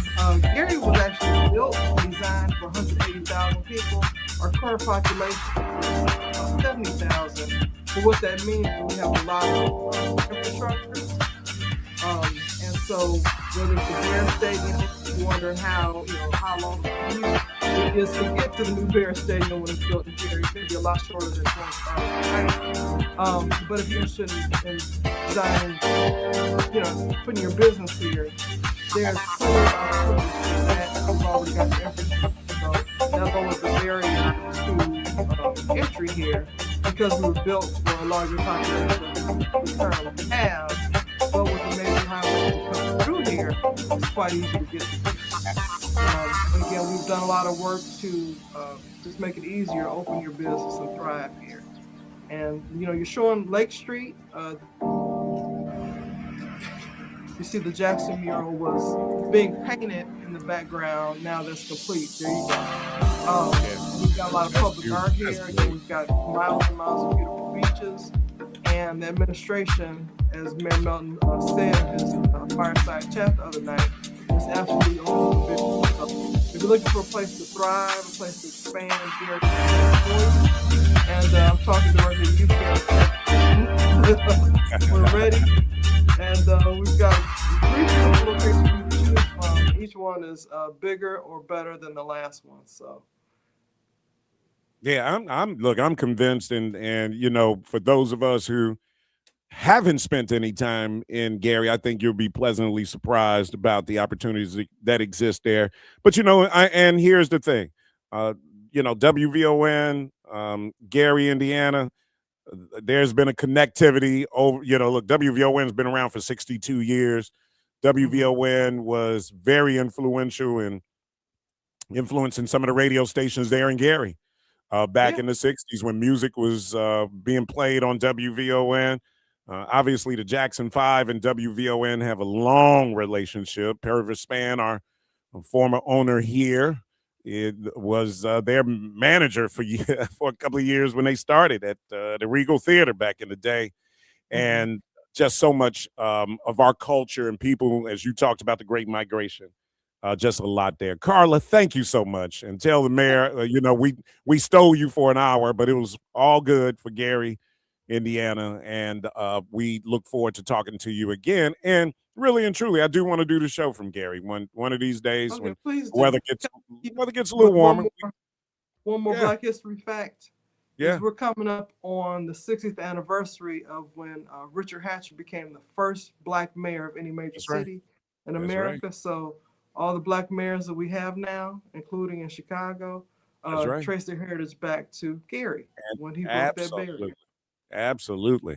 Remember the Black Expo out there that Reverend Jackson had. Man, there's just so much history there. Love to you, my sister, and love to the city of Gary. Thank you, brother, man. It's been my pleasure. Yes, and mine as well. Absolutely. It's 2:00, y'all. 2:00 hour is coming up. I'll run down what we're going to talk about.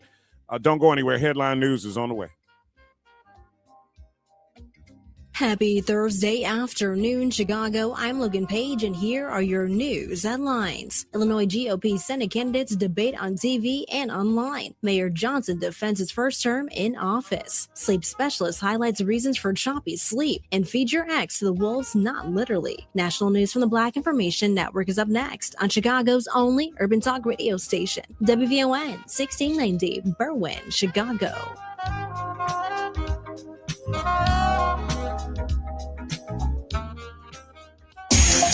I'm Kevin Brown on your home for 24/7 News, the Black Information Network.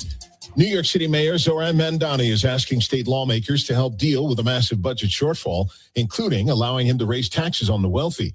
Mandani spoke at a hearing in Albany where he called for the state to give more money to the city after pointing out the city contributes to 54% of the state's revenue and only gets 45% in return. The imbalance in our relationship with the state is draining the city's resources. We are calling to end the drain. Mandani is also seeking approval to raise taxes on those making $1 million or more by 2%. Suffolk County Senator Monica Martinez expressed concern to him that raising taxes would prompt some to leave. But Mandani says it's not enough of a tax increase to push the wealthy out.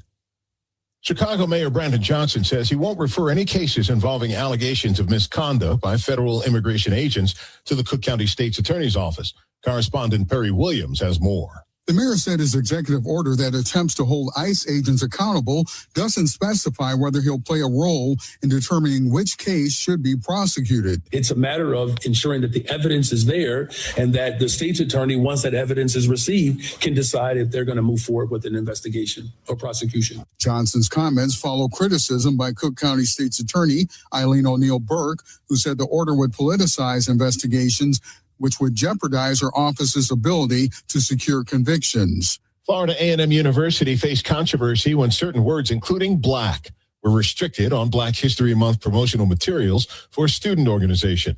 The university clarified that the word black is not prohibited and does not violate any laws or regulations. Florida A&M University is celebrating Black History Month with full support from the governor, board of directors, and state elected bodies, highlighting the contributions of Black history. The university has taken steps to ensure consistent compliance with all laws and regulations and has implemented an enhanced review process for student organization materials. Florida A&M University reaffirmed its commitment to celebrating Black history in ways that are lawful and aligned with its values.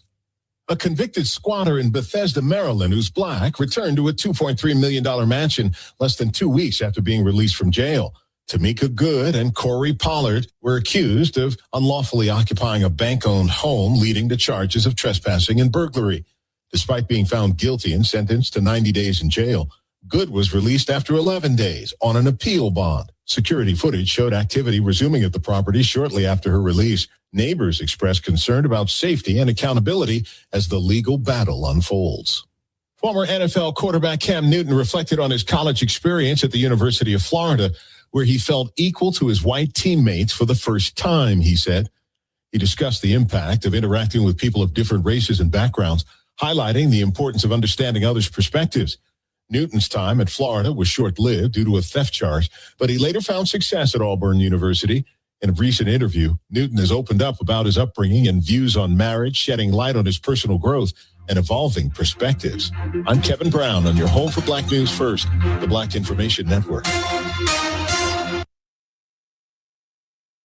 This Black History Month, WVON is coming with a message. Kiss My Black Past. We're partnering with adopted Chicago artist Keith David Connor, the visionary behind Black history illustrations that have inspired Chicago for years. His latest work, The Culture Proud Calendar, connects to WVON's Eracism campaign at a time when Black history and Black identity are under attack. This month, we're not just celebrating the past, we're protecting it and pushing forward. Unapologetically Black, unapologetically proud. This Black History Month, WVON doesn't just honor history, we make it. This Valentine's Day, February 14th, in the Auditorium Theater. Get ready for Cheryl Underwood. Don't say against your man mama. These men love they mama. Even if he ain't never met this, he love his mom. Michael Collier. These four potatoes was out dancing. How could you tell which one was kind of loose? One of them kept saying, Idaho. Idaho. Plus George Wilborn and J. Anthony Brown. A limited amount of discounted tickets, only $65 in celebration of Valentine's Day. Get them now at the box office and Ticketmaster. When your body needs real nourishment, don't settle for ordinary supplements. At the Aloe Shop, we believe wellness starts with nature. That's why our premium aloe and nutritional products are crafted with the highest standards, pure, potent, and made to support your health from the inside out. From digestion and energy to immune support, the Aloe Shop helps you feel your best every day. The Aloe Shop at 117 East 95th Street in Chicago. Call 866-256-3747 or reach us online at thealoeshop.com. Come on in and get healthy. Now available at Living Fresh Market in Forest Park and at Pete's Market throughout Chicagoland. Greetings, WVON family. It's your brother and friend, Bomani Obadelli. And your boy, Malcolm Weems. Join us on Sunday evenings for a new exciting show, The Streets Are Talking. We're going to bring you politics, finance, and all the things that matter to you. It's all about the community. And the money. Sunday nights on WVON won't be the same. It's going to be live. Check us out. Every Sunday evening at 6 p.m., The Streets Are Talking. WVON, celebrating 100 years of Black History Month by remembering 400 years of innovators who changed the world. Live from the Xfinity Studios, it's the station that America listens to. WVON, Berlin, Chicago. It's Matt McGill on Chicago's essential storyteller, WVON.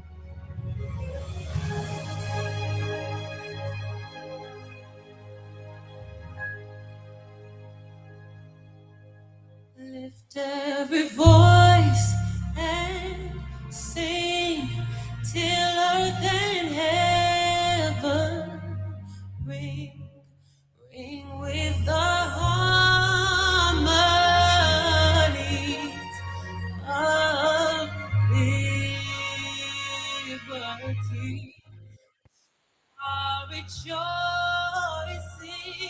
rise as the listening skies, let it resound loud as a rolling sea. All right, I know I'm gonna make some of y'all mad with this.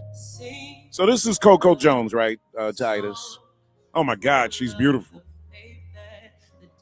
And you guys saw her sing the national anthem in front of the Super Bowl on Sunday, right?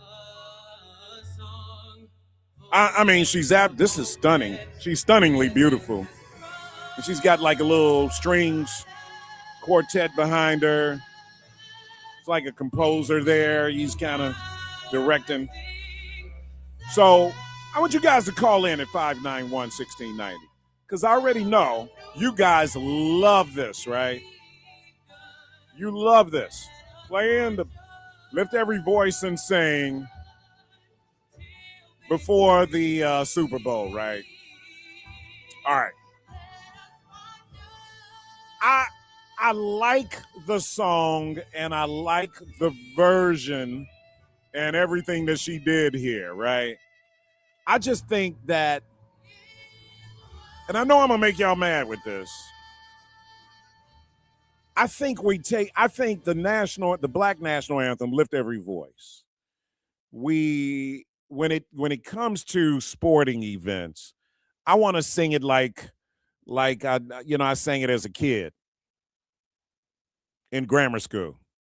I want it to be more like it. See, this is more like a production. It's like, it's not too slow. I think Shirley Ralph did it a little too slow a couple of years ago. So I want to I'm trying to separate a couple of things, and I know it's going to be hard for a lot of you guys to separate this in your brain. And I'm not talking about you guys, but I'm just saying, I love the song. I love the version that Shirley Ralph did and this version that Coco Jones did. I just think for sporting events, and granted, they only do it for the Super Bowl, this version wasn't that bad. Actually, the more I think about it, Coco Jones's version wasn't bad. I want it to be more fired up, though. I think we're turning Lift Every Voice into this like a ballad, right? I want when I was a kid in grammar school, we were like, lift every voice and sing till earth and heaven ring. Dun, dun, dun, dun, dun, dun. We were like fired up. It was like Black Power, high as a lid. We were like belting it out, and the tempo was faster, right? I want to see that in front of a football. I want to be fired up. I want to stand up and put my fists up in the air and be like, yeah, lift every voice. I want to be like fighting when I'm singing the song, right? Because the football game's about to come on. That's all. Now, if it was an award show, the Oscars, the Grammys, or NAACP Image Awards, even the BET Awards. I know Negroes pull out guns at the BET Awards. They used to back in the day. The Vibe Award, the Source Awards or something, right? I mean, the slower version is cool for that. But for football, I kind of want that strong, if we're going to do it, I want that, I want to come out fighting and lift every voice and sing. It's our country too. Now, because when Jim Corneliuson sings the national anthem, and guys, I know the national anthem and the lyrics are racist. We don't have to relitigate that. I'm making just a different point, right? All right, so we don't have to go to history of the country and the national anthem and all that and just retell the story but this is when he sings it, and I don't know if you guys watched him sing it before the Bears-Rams game, but he sings it like with that, And the crowd was going nuts. Play it, Titus, just a little bit of it.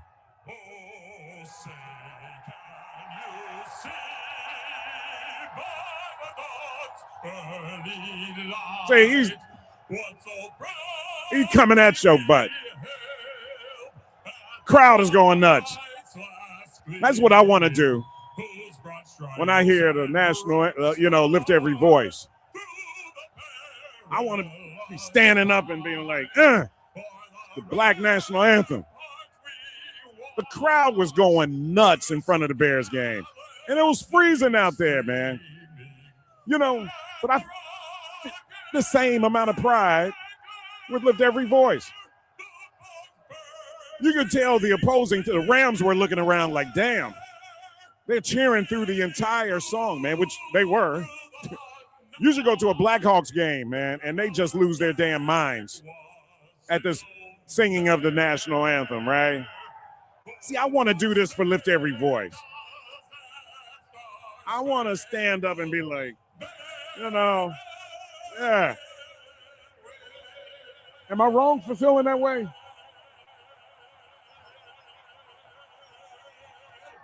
They were going nuts. Watching this just blew me away, man.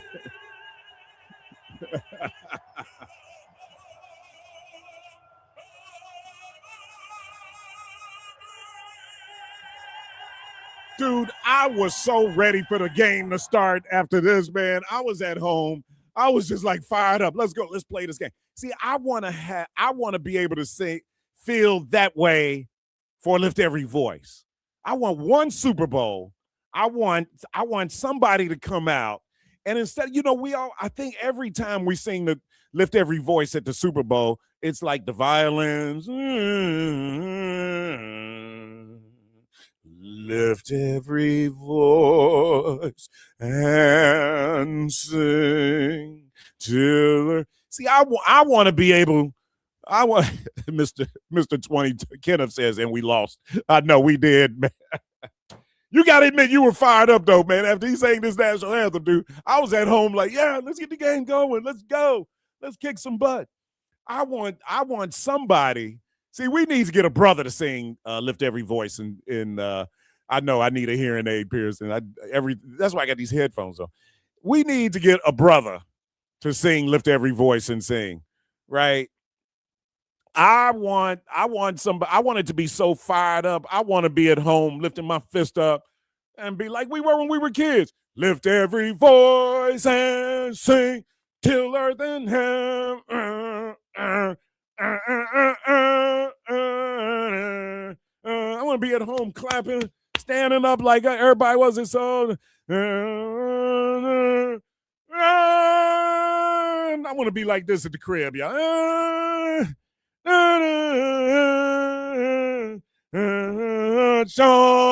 Till victory. I want to be fired up. Is one. Yeah, let's go. Let's play a game. Damn it. Let's go. Let's go. That's what I want. I feel like every time we sing Lift Every Voice at the Super Bowl, it's like, being at the opera.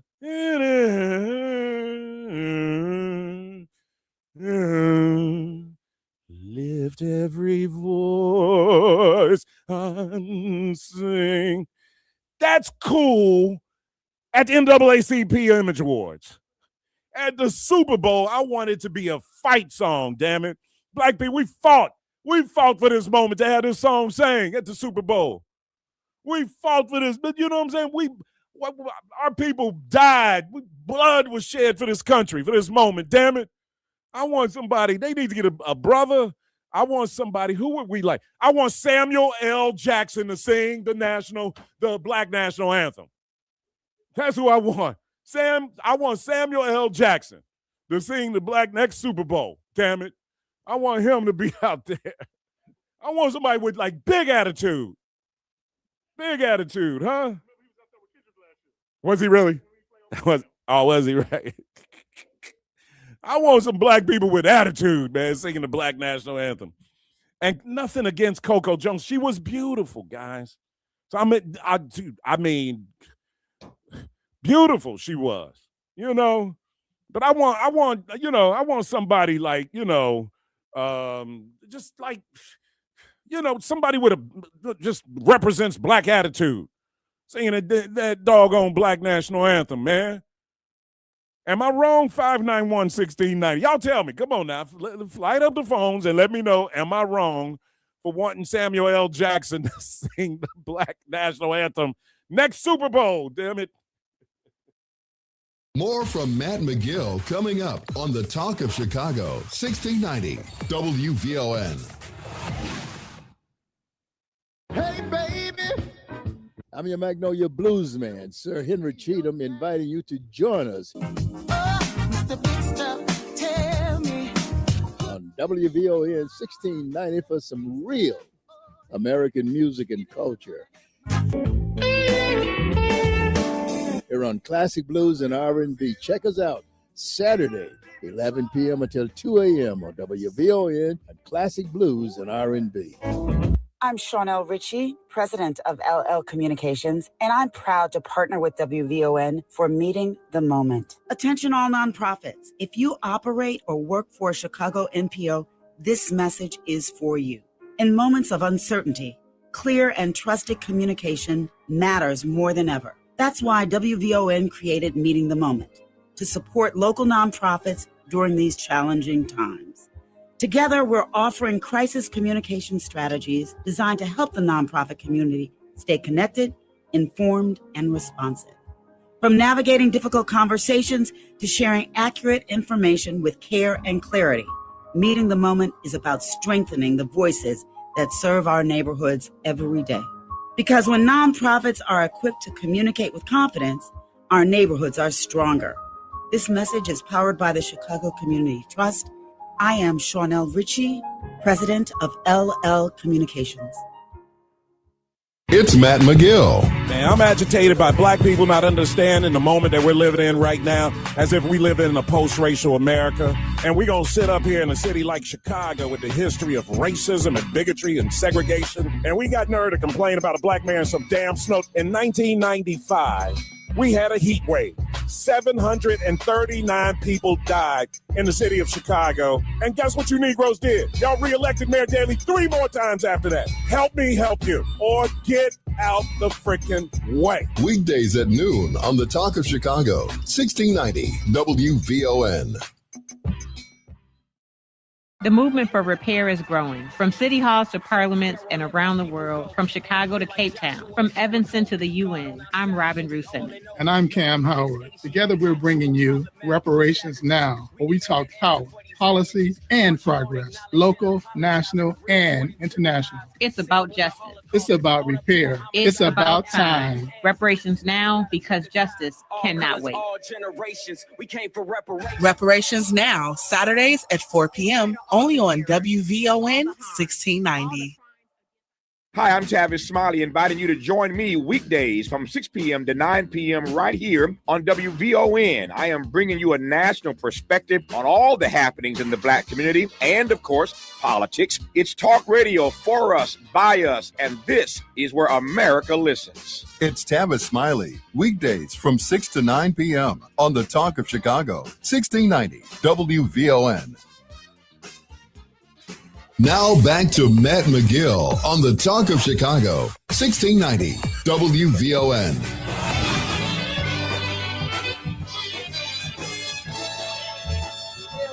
Every voice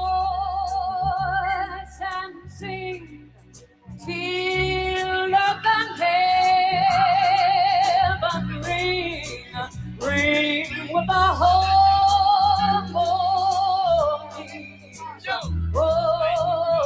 All right, I like that.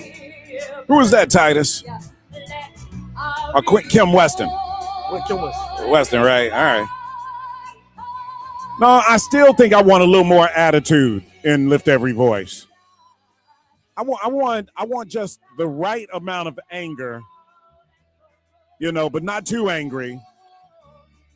See, this is a jazzy version of Lift Every Voice. Right? I want like a black revolutionary, angry black person singing Lift Every Voice and Sing. I want like Steve Coakley or, I'm trying to think like, who would be somebody, like if Chuck D could sing, we should call Chuck D and see if we can get Chuck up here. I don't know.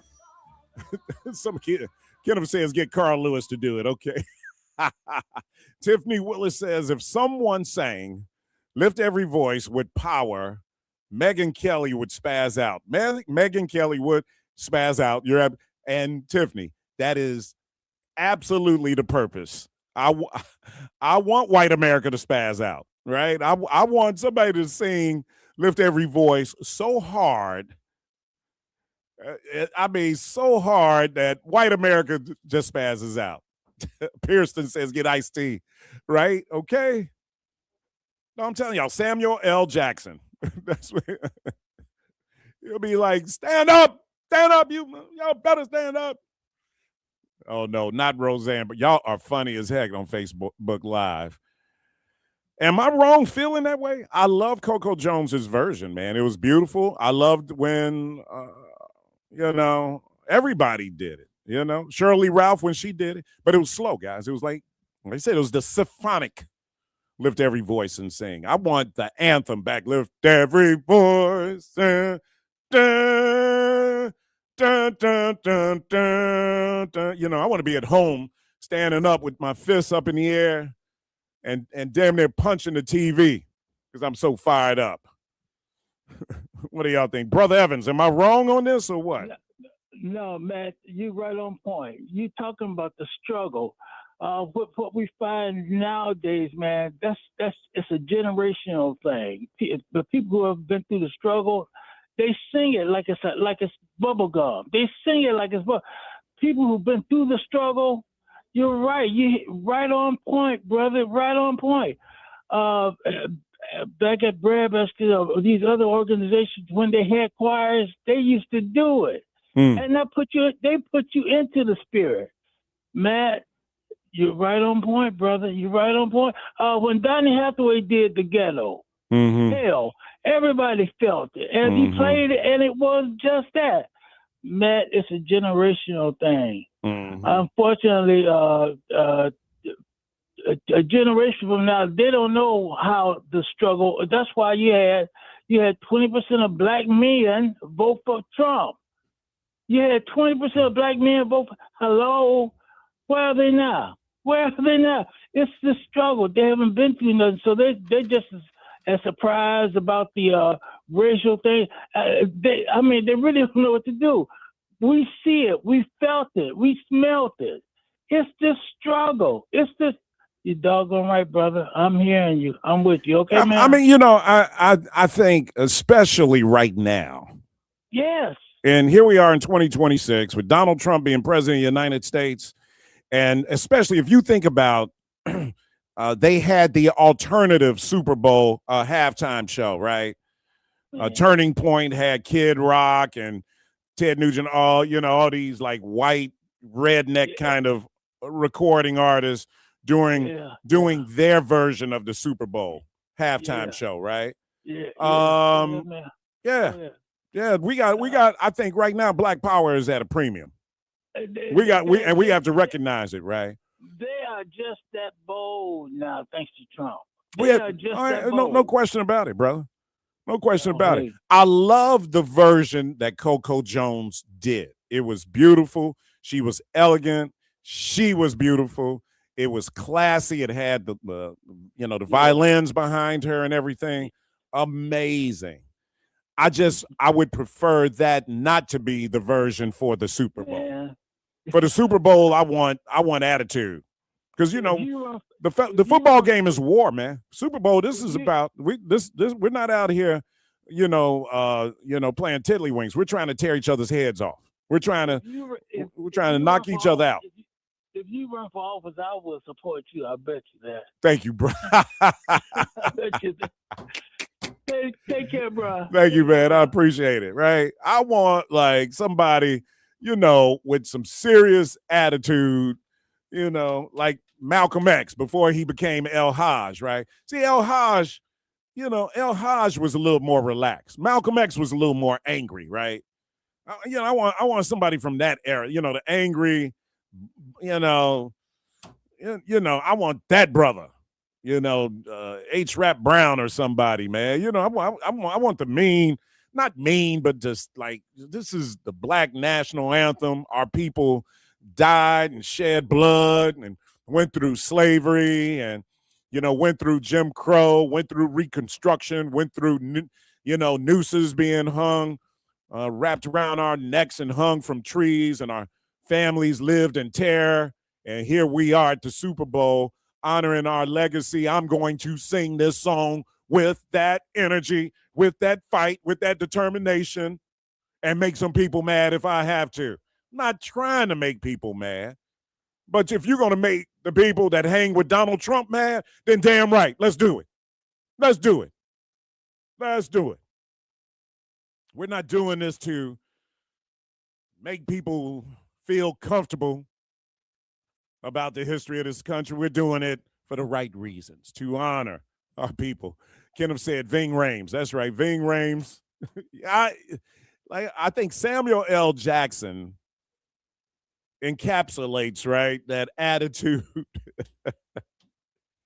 especially in Jackie Brown, man. Samuel L. Jackson was not nice in Jackie Brown, brother.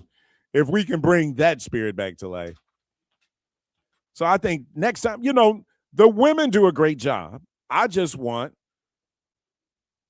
a brother to do the Black national anthem next year, and I want him to, be mad. And then I want him to have, I want it to be a brother singing the Black national anthem at next year's Super Bowl, and I want him to have a leather jacket and a tam on like the Black Panthers used to wear back in the day, and then I want him to have 10 more brothers standing behind him, and when they start singing Lift Every Voice, they all just raise up their hand. Just, what I'm saying, like Tommy Edwards, what I'm saying? Like the Olympics. All of them wear dark glasses, have on dark glasses, lift every voice, and every beat they're doing like this. Lift every voice and sing. And guess what? Everybody, every Black person in America is gonna be at home standing up doing the same thing. We're gonna be like, yeah. I'm an overdose on Black power on this show, man. I think I'm trying to keep every Black mayor elected. We got to recognize this moment that we're in right now, y'all. I'm not trying to piss off white people, but I'm just partial to Black power. That's all. It's called racial preference. Everybody shows it, but we got to explain why we show it. No. We got to justify why. I'm not going to vote for somebody just because they're Black. People voted for Donald Trump just because he was white, though, guys. Why we got to explain our Blackness and rationalize our love for and support, even if you don't agree with everything that person does, right? Next year, we have an opportunity. I'm going to stay on this damn near every day. Next year, we have an opportunity to reelect Brandon Johnson mayor. If we lose that seat, white folks going to look at us and be like, whoo, y'all had the mayor seat, Cook County seat. Y'all had a $5 billion budget, and y'all gave it back to us, and then see where you fit in, brother. I'm just the messenger. Y'all can get mad at me if you want to, and get the migrant out your head. That's not your problem. Your life wasn't better before the migrant got here. Black people have always been on the menu. Just realize that. All right, we're celebrating Black History Month. I'm sorry. We're celebrating Black History Month. When we come back, we are shining a spotlight on excellence in aerospace, engineering, and leadership. Black brilliance with NASA. That's right. That's right. You're going to meet Kimberly Avery Wright and learn about this sister. When we return, we're going to be celebrating Black excellence on the Matt McGill Show.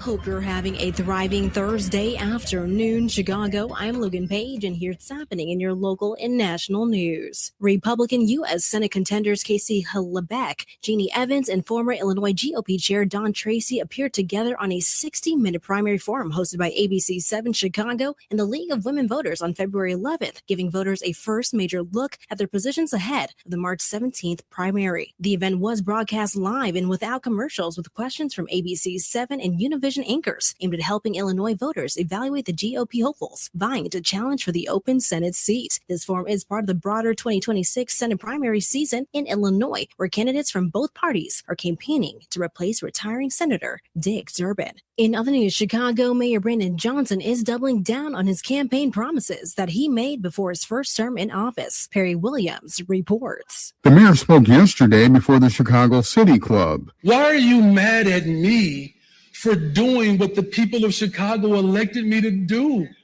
I've kept every single promise. I have not lied to the people of this city. Johnson added that he's not ready to make a decision about re-election, and his focus is making sure that there's a fair election in 2026. Petition circulation for the mayor's race begins in July. I'm Perry Williams.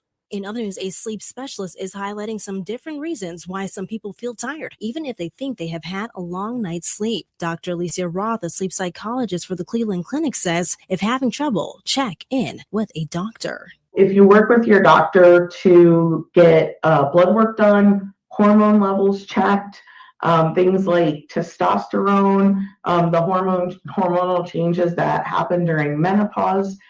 She says sleep apnea causes people to wake up frequently, a condition where people are not breathing properly during the night. She says caffeine, alcohol, and nicotine can also cause some sleep interruptions. Roth also says vitamin deficiencies and hormone changes and imbalances, including during menopause, can cause fatigue. And if this Valentine's Day doesn't hit romance for you anymore, there's a chance for you to regain your joy after a breakup, but it's not for the weak. Bree Tennis with more. If your sweetie turned out to be sour, the California Wolf Center in Julian in Northeast San Diego County may be able to give you an outlet for your breakup blues. For the low, low price of $5, the center will allow you to name a mouse after your ex and watch it get fed to the wolves. The center says it's an opportunity for closure for you, and for the over 20 wolves in their care, well, they get something crunchy for Valentine's Day. I'm Bree Tennis. I'm Logan Page, and that's what's happening in your news now on WVON 1690.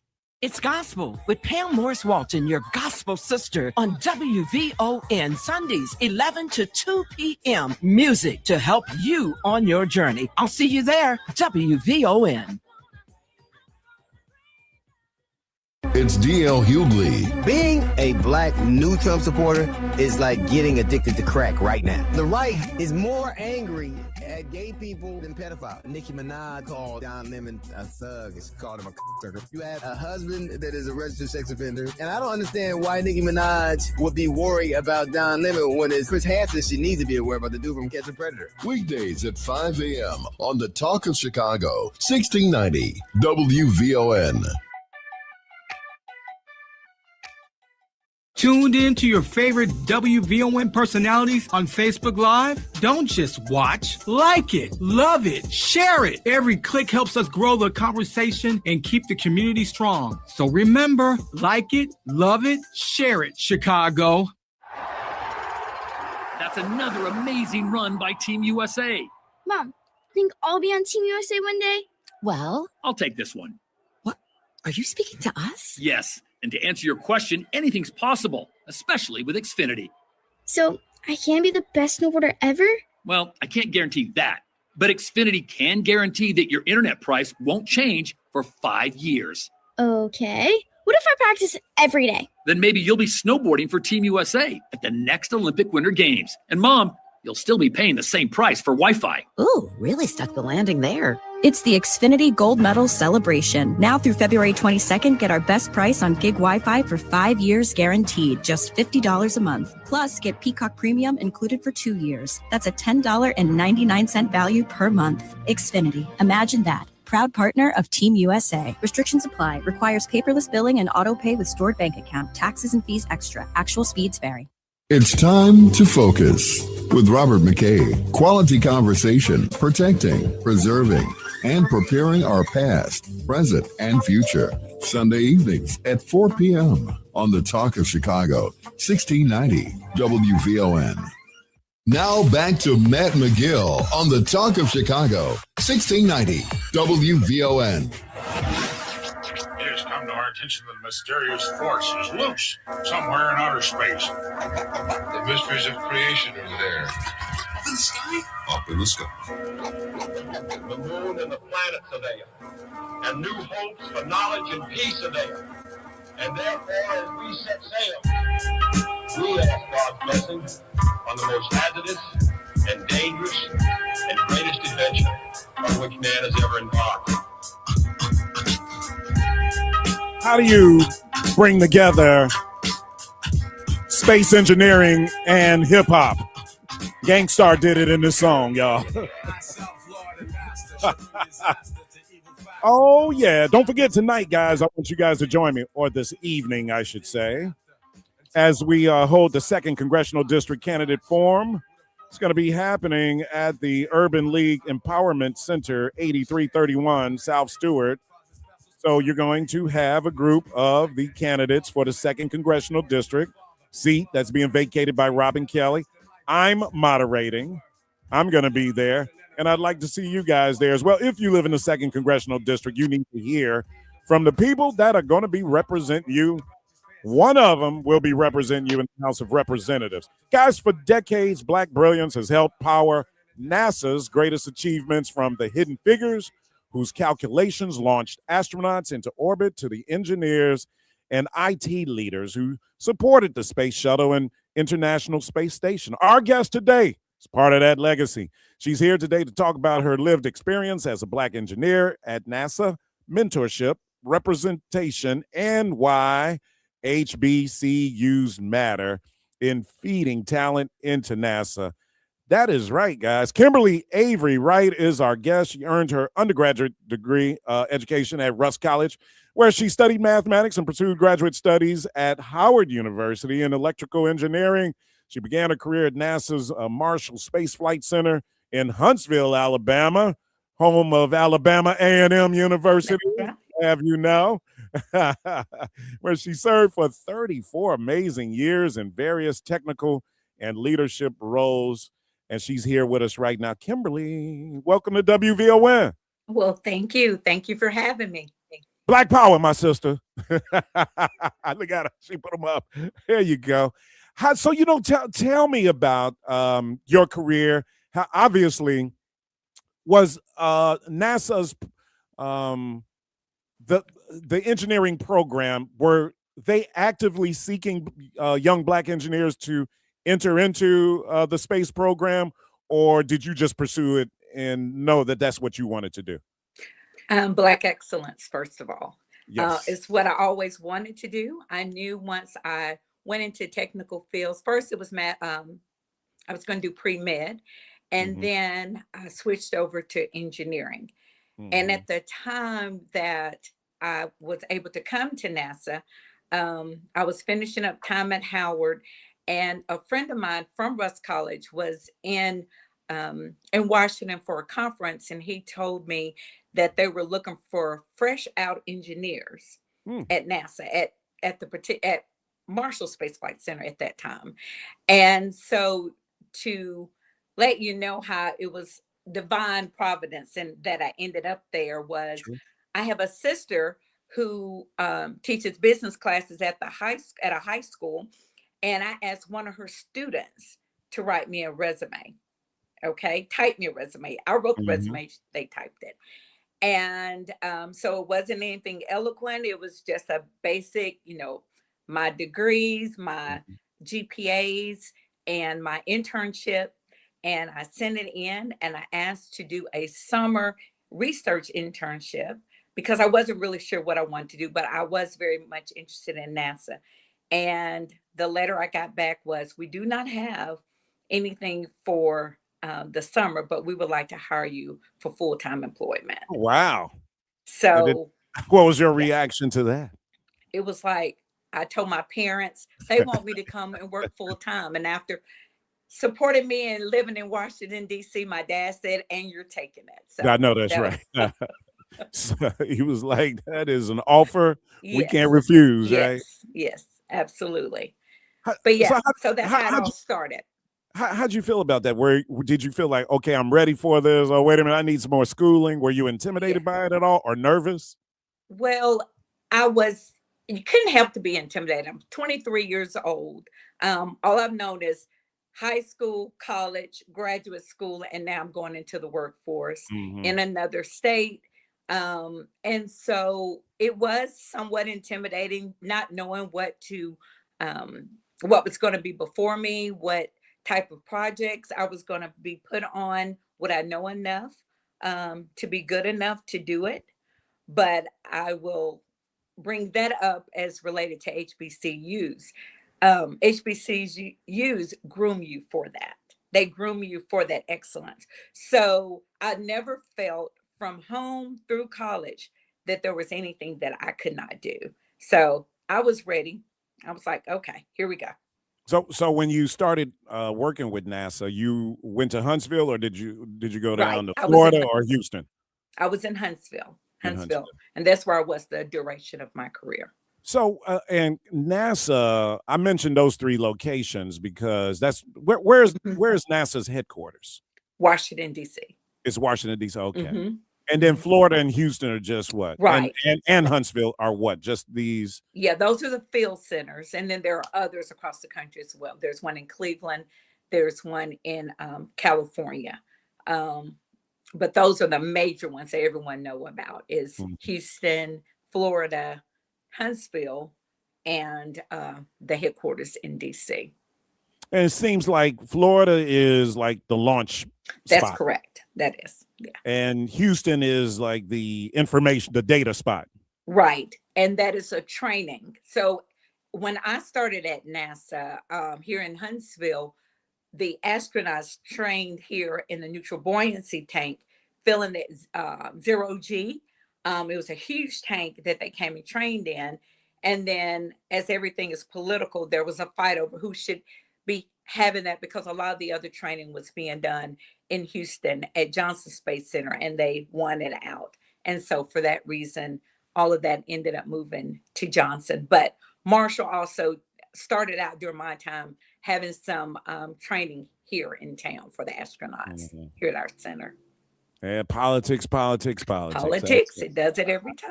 I tell you, that's something else. And so in Huntsville, you guys were responsible for what? So Huntsville, we have a lot. With the we have the propulsion labs, we have the labs that also work the experiments. So whatever experiments that that are going to be on like the shuttle, or mainly now on space station, a lot of that is being done and coordinated by the labs that are here. But we're in charge of a lot of the information technology, just other overall training, but propulsion is a big part of it. So here in Huntsville, you could be sitting in your house, no matter how far away from the center you live, and you'll feel a little jolt.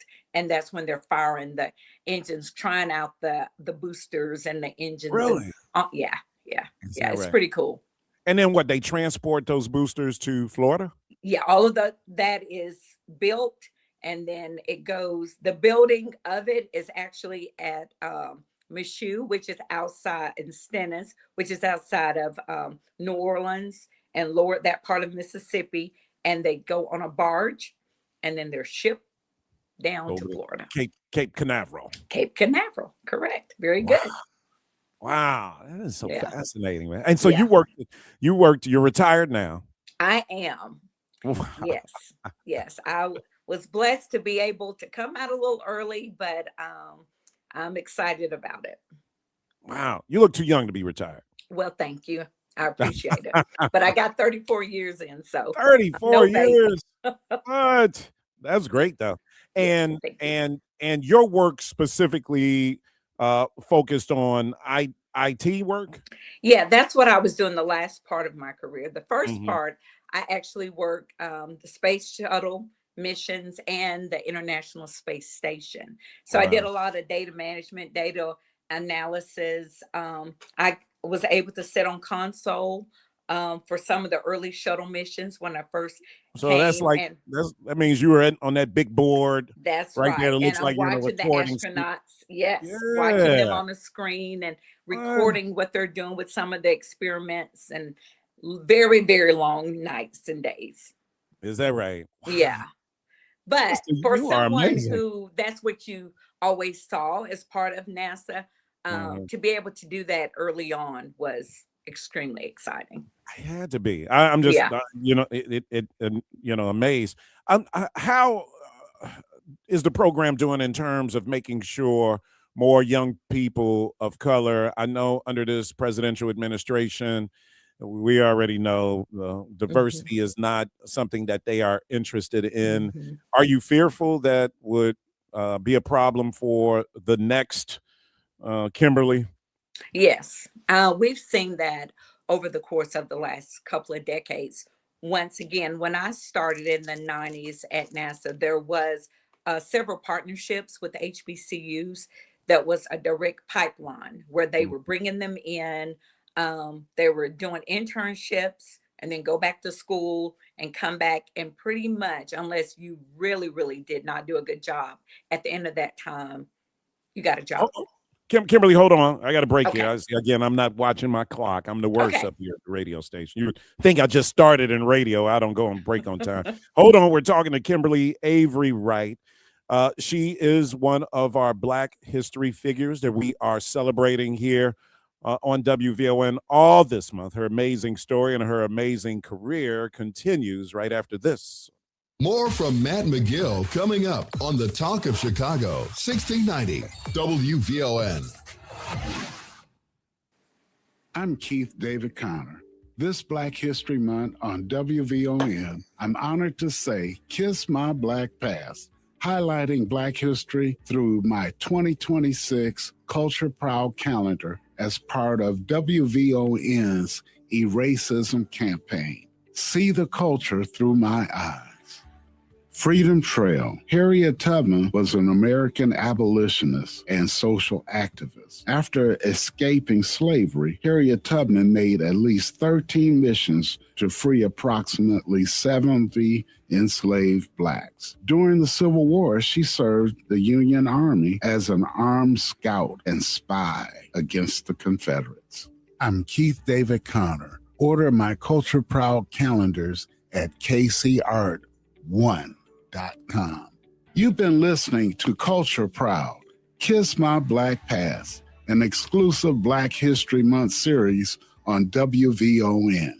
Attention families, mark your calendars for a magical day at Bronzeville Children's Museum. Join us as we celebrate the beloved legacy of Ella Jenkins with storytelling, crafts, music, singing, and face painting for kids of all ages. From 1 to 3 p.m., enjoy hands-on fun, colorful performances, and a chance to create memories that sing. Explore a musical journey with live performances, crafts, and a portrait of creativity your children will love. Bring the whole family to Bronzeville Children's Museum at 9301 South Stony Island Avenue, Chicago. Tickets are just $10 per person, worth every giggle. Save the date, Saturday, February 14th, 1 to 3 p.m. at Bronzeville Children's Museum for a joyful tribute to Ella Jenkins. Let's make this a day to remember. See you there. Am I afraid to stand up to Donald Trump? Please. Fear is a luxury I do not have. Finally, a candidate who gets where we're coming from. That's Melissa Conyers-Irvin, born in Inglewood, raised on the West Side. Melissa's fighting the same fight we are in Trump's economy that's crushing us. I don't need to watch the news to know what people here are up against. I'm in it, and I've been in it my entire life. I was raised by a single mother, put myself through college. Now we're raising our daughter and taking care of my disabled sister who relies on Medicare and SNAP. So when Trump cut those programs, we felt it, and I won't let it happen again. Melissa won't stand on the sidelines against Trump. Melissa is who we need right now. Your family and mine, we're in this together. Vote early or on March 17th for Melissa Conyers-Ervin in the 7th Congressional District State Central Committee. Paid for by Melissa for Chicago. Every Friday at 3 p.m., I step behind the mic with one mission: to cut through the noise. I'm David Seaton, WVON's only conservative voice, and trust me, I'm not here to tell you what you want to hear. I'm here to tell you what you need to hear. I'm unapologetically conservative, proudly anti-progressive, and I don't deal in feelings, I deal in facts. If you're looking for sugar-coated opinions, this isn't your stop. But if you want the truth, straight, no chaser, pull up a chair. The David Seaton Show, Fridays at 3 p.m. on the Talk of Chicago, 1690 WVON. This is your host and life coach, Linnell Harris, and I want you to join me every Sunday morning from 7 a.m. to 9 a.m. for Inspirational Perspective. On Inspirational Perspective, we talk life vision, life purpose, and the show is all about helping you live the best life possible. So join me as we look at supporting you in living the life you intend to live and making your life's vision a reality. Every Sunday morning at 7 a.m. on the Talk of Chicago, 1690 a.m. WVON. Now back to Matt McGill on the Talk of Chicago, 1690 WVON.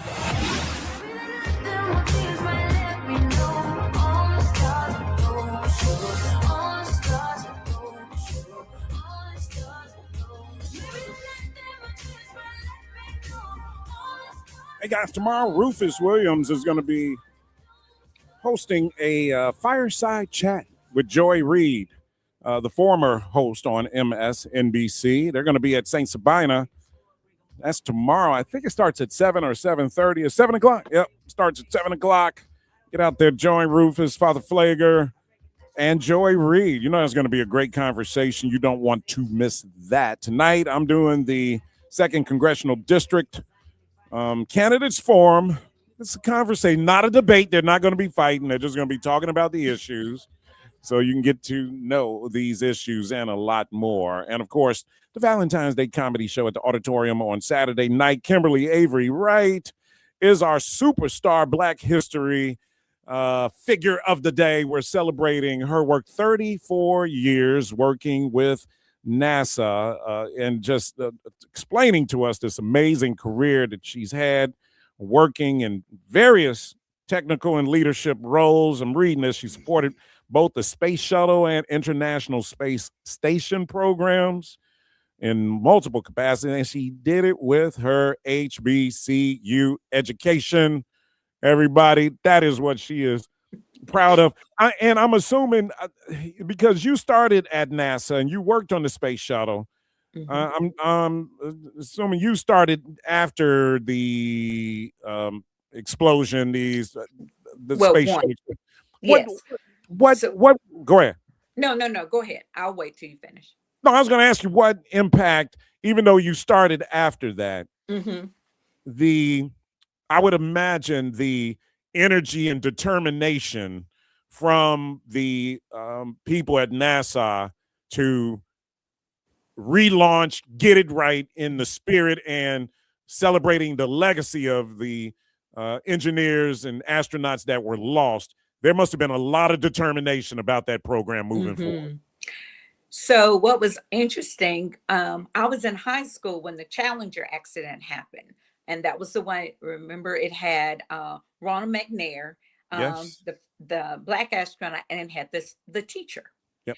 And then years later, the Columbia, by then I was actually working at NASA. So it hit differently. It felt differently. And so everything kind of turned around. They had to pivot to figure out, okay, are we continuing? These vehicles are getting older.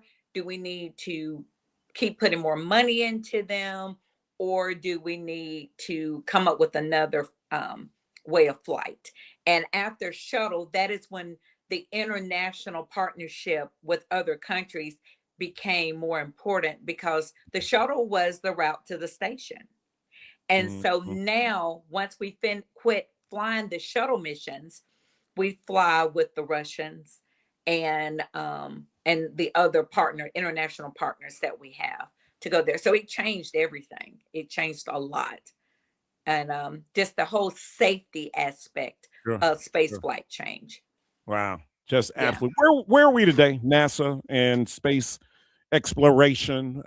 What's the status of space exploration? NASA and obviously the Russians. We team up Yes. with them on various flights and efforts. There is there still competition, or is it more Oh, unity? yeah. There's always competition Yeah, it there. is. I'm sure. Right now is Artemis. That is the launch vehicle that the first part of Artemis will launch in March. There's been some test trials, but now that I'm away from it, I believe it's in March. And Artemis is the return to the moon. So that's what we're working on now, is returning back to the moon and beyond. And Who are you? so the race is all the countries have space programs. So everybody wants to be Wants to first. get back Yeah. there. In the words of President Right. Kennedy, huh? We are going to That's be the exactly first right. ones there. Yeah. Who are your heroes? Your NASA heroes? Oh, well, I would say Mae Jemison, for Oh one. yes, absolutely. Mae Right here, Jemison, Chicago. yes. Mhm. And but she was born in Decatur, Alabama, which is Is that only right? 15 minutes outside of Huntsville. Okay, now. 15, 20 minutes or so. But Mae Jemison, of course, was the first Black female to fly in space, and I actually worked that mission. She flew on STS-47 on the space shuttle, and in 92. And can you imagine that within your first year of working at NASA, the first Black female flies, and I was working shuttle, and got to be in meetings and watch her brilliance as they're planning things, getting ready for the shuttle. So that by far was my That's Black Power, sister. oh my gosh, that was amazing. That is And I Black think Power. the thing about it was she was so intelligent, she was so sharp, but yet she was so humble with it. And so it was nothing for her to, what are you working on? Just really, really be in tune to this little young up and coming. And then my Wait a minute, other Kimberly. Wait. I have to say this. yes. Do you realize how proud Mae Jemison was when she first met you? Oh, I hope she was. Ain't no question about it, sister. None. I want you just to just think about that. The pride that was flowing through her body Yeah. when she saw you for the first time. Yeah, I'm sure it was some, but I never No thought doubt. about that. But yes. And then these kind of go into my mentors. And the next person was Nathaniel Beauclair III. Nate was he already worked in NASA. He had gone to an HBCU graduate, Mississippi Valley State. And the interesting thing was I started in the organization that he was already working in. And when I tell you, he became my at work big brother, my mentor. He was always looking out. He celebrated every achievement that I made, every promotion, no matter how small. He and his wife would have us over for dinner just to say, congratulations.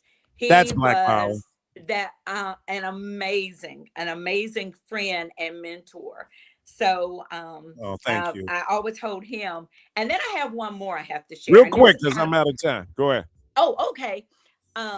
Is Riga Gordon. So Riga and I started at NASA only a couple of weeks apart, but we became friends because neither one of us had gotten our first paycheck.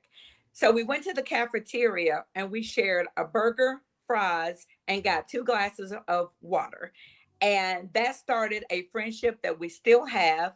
And when she retired last year, she retired as the CFO for our center, managing a $30 billion budget that This is started with crazy. a $3 meal. How about that?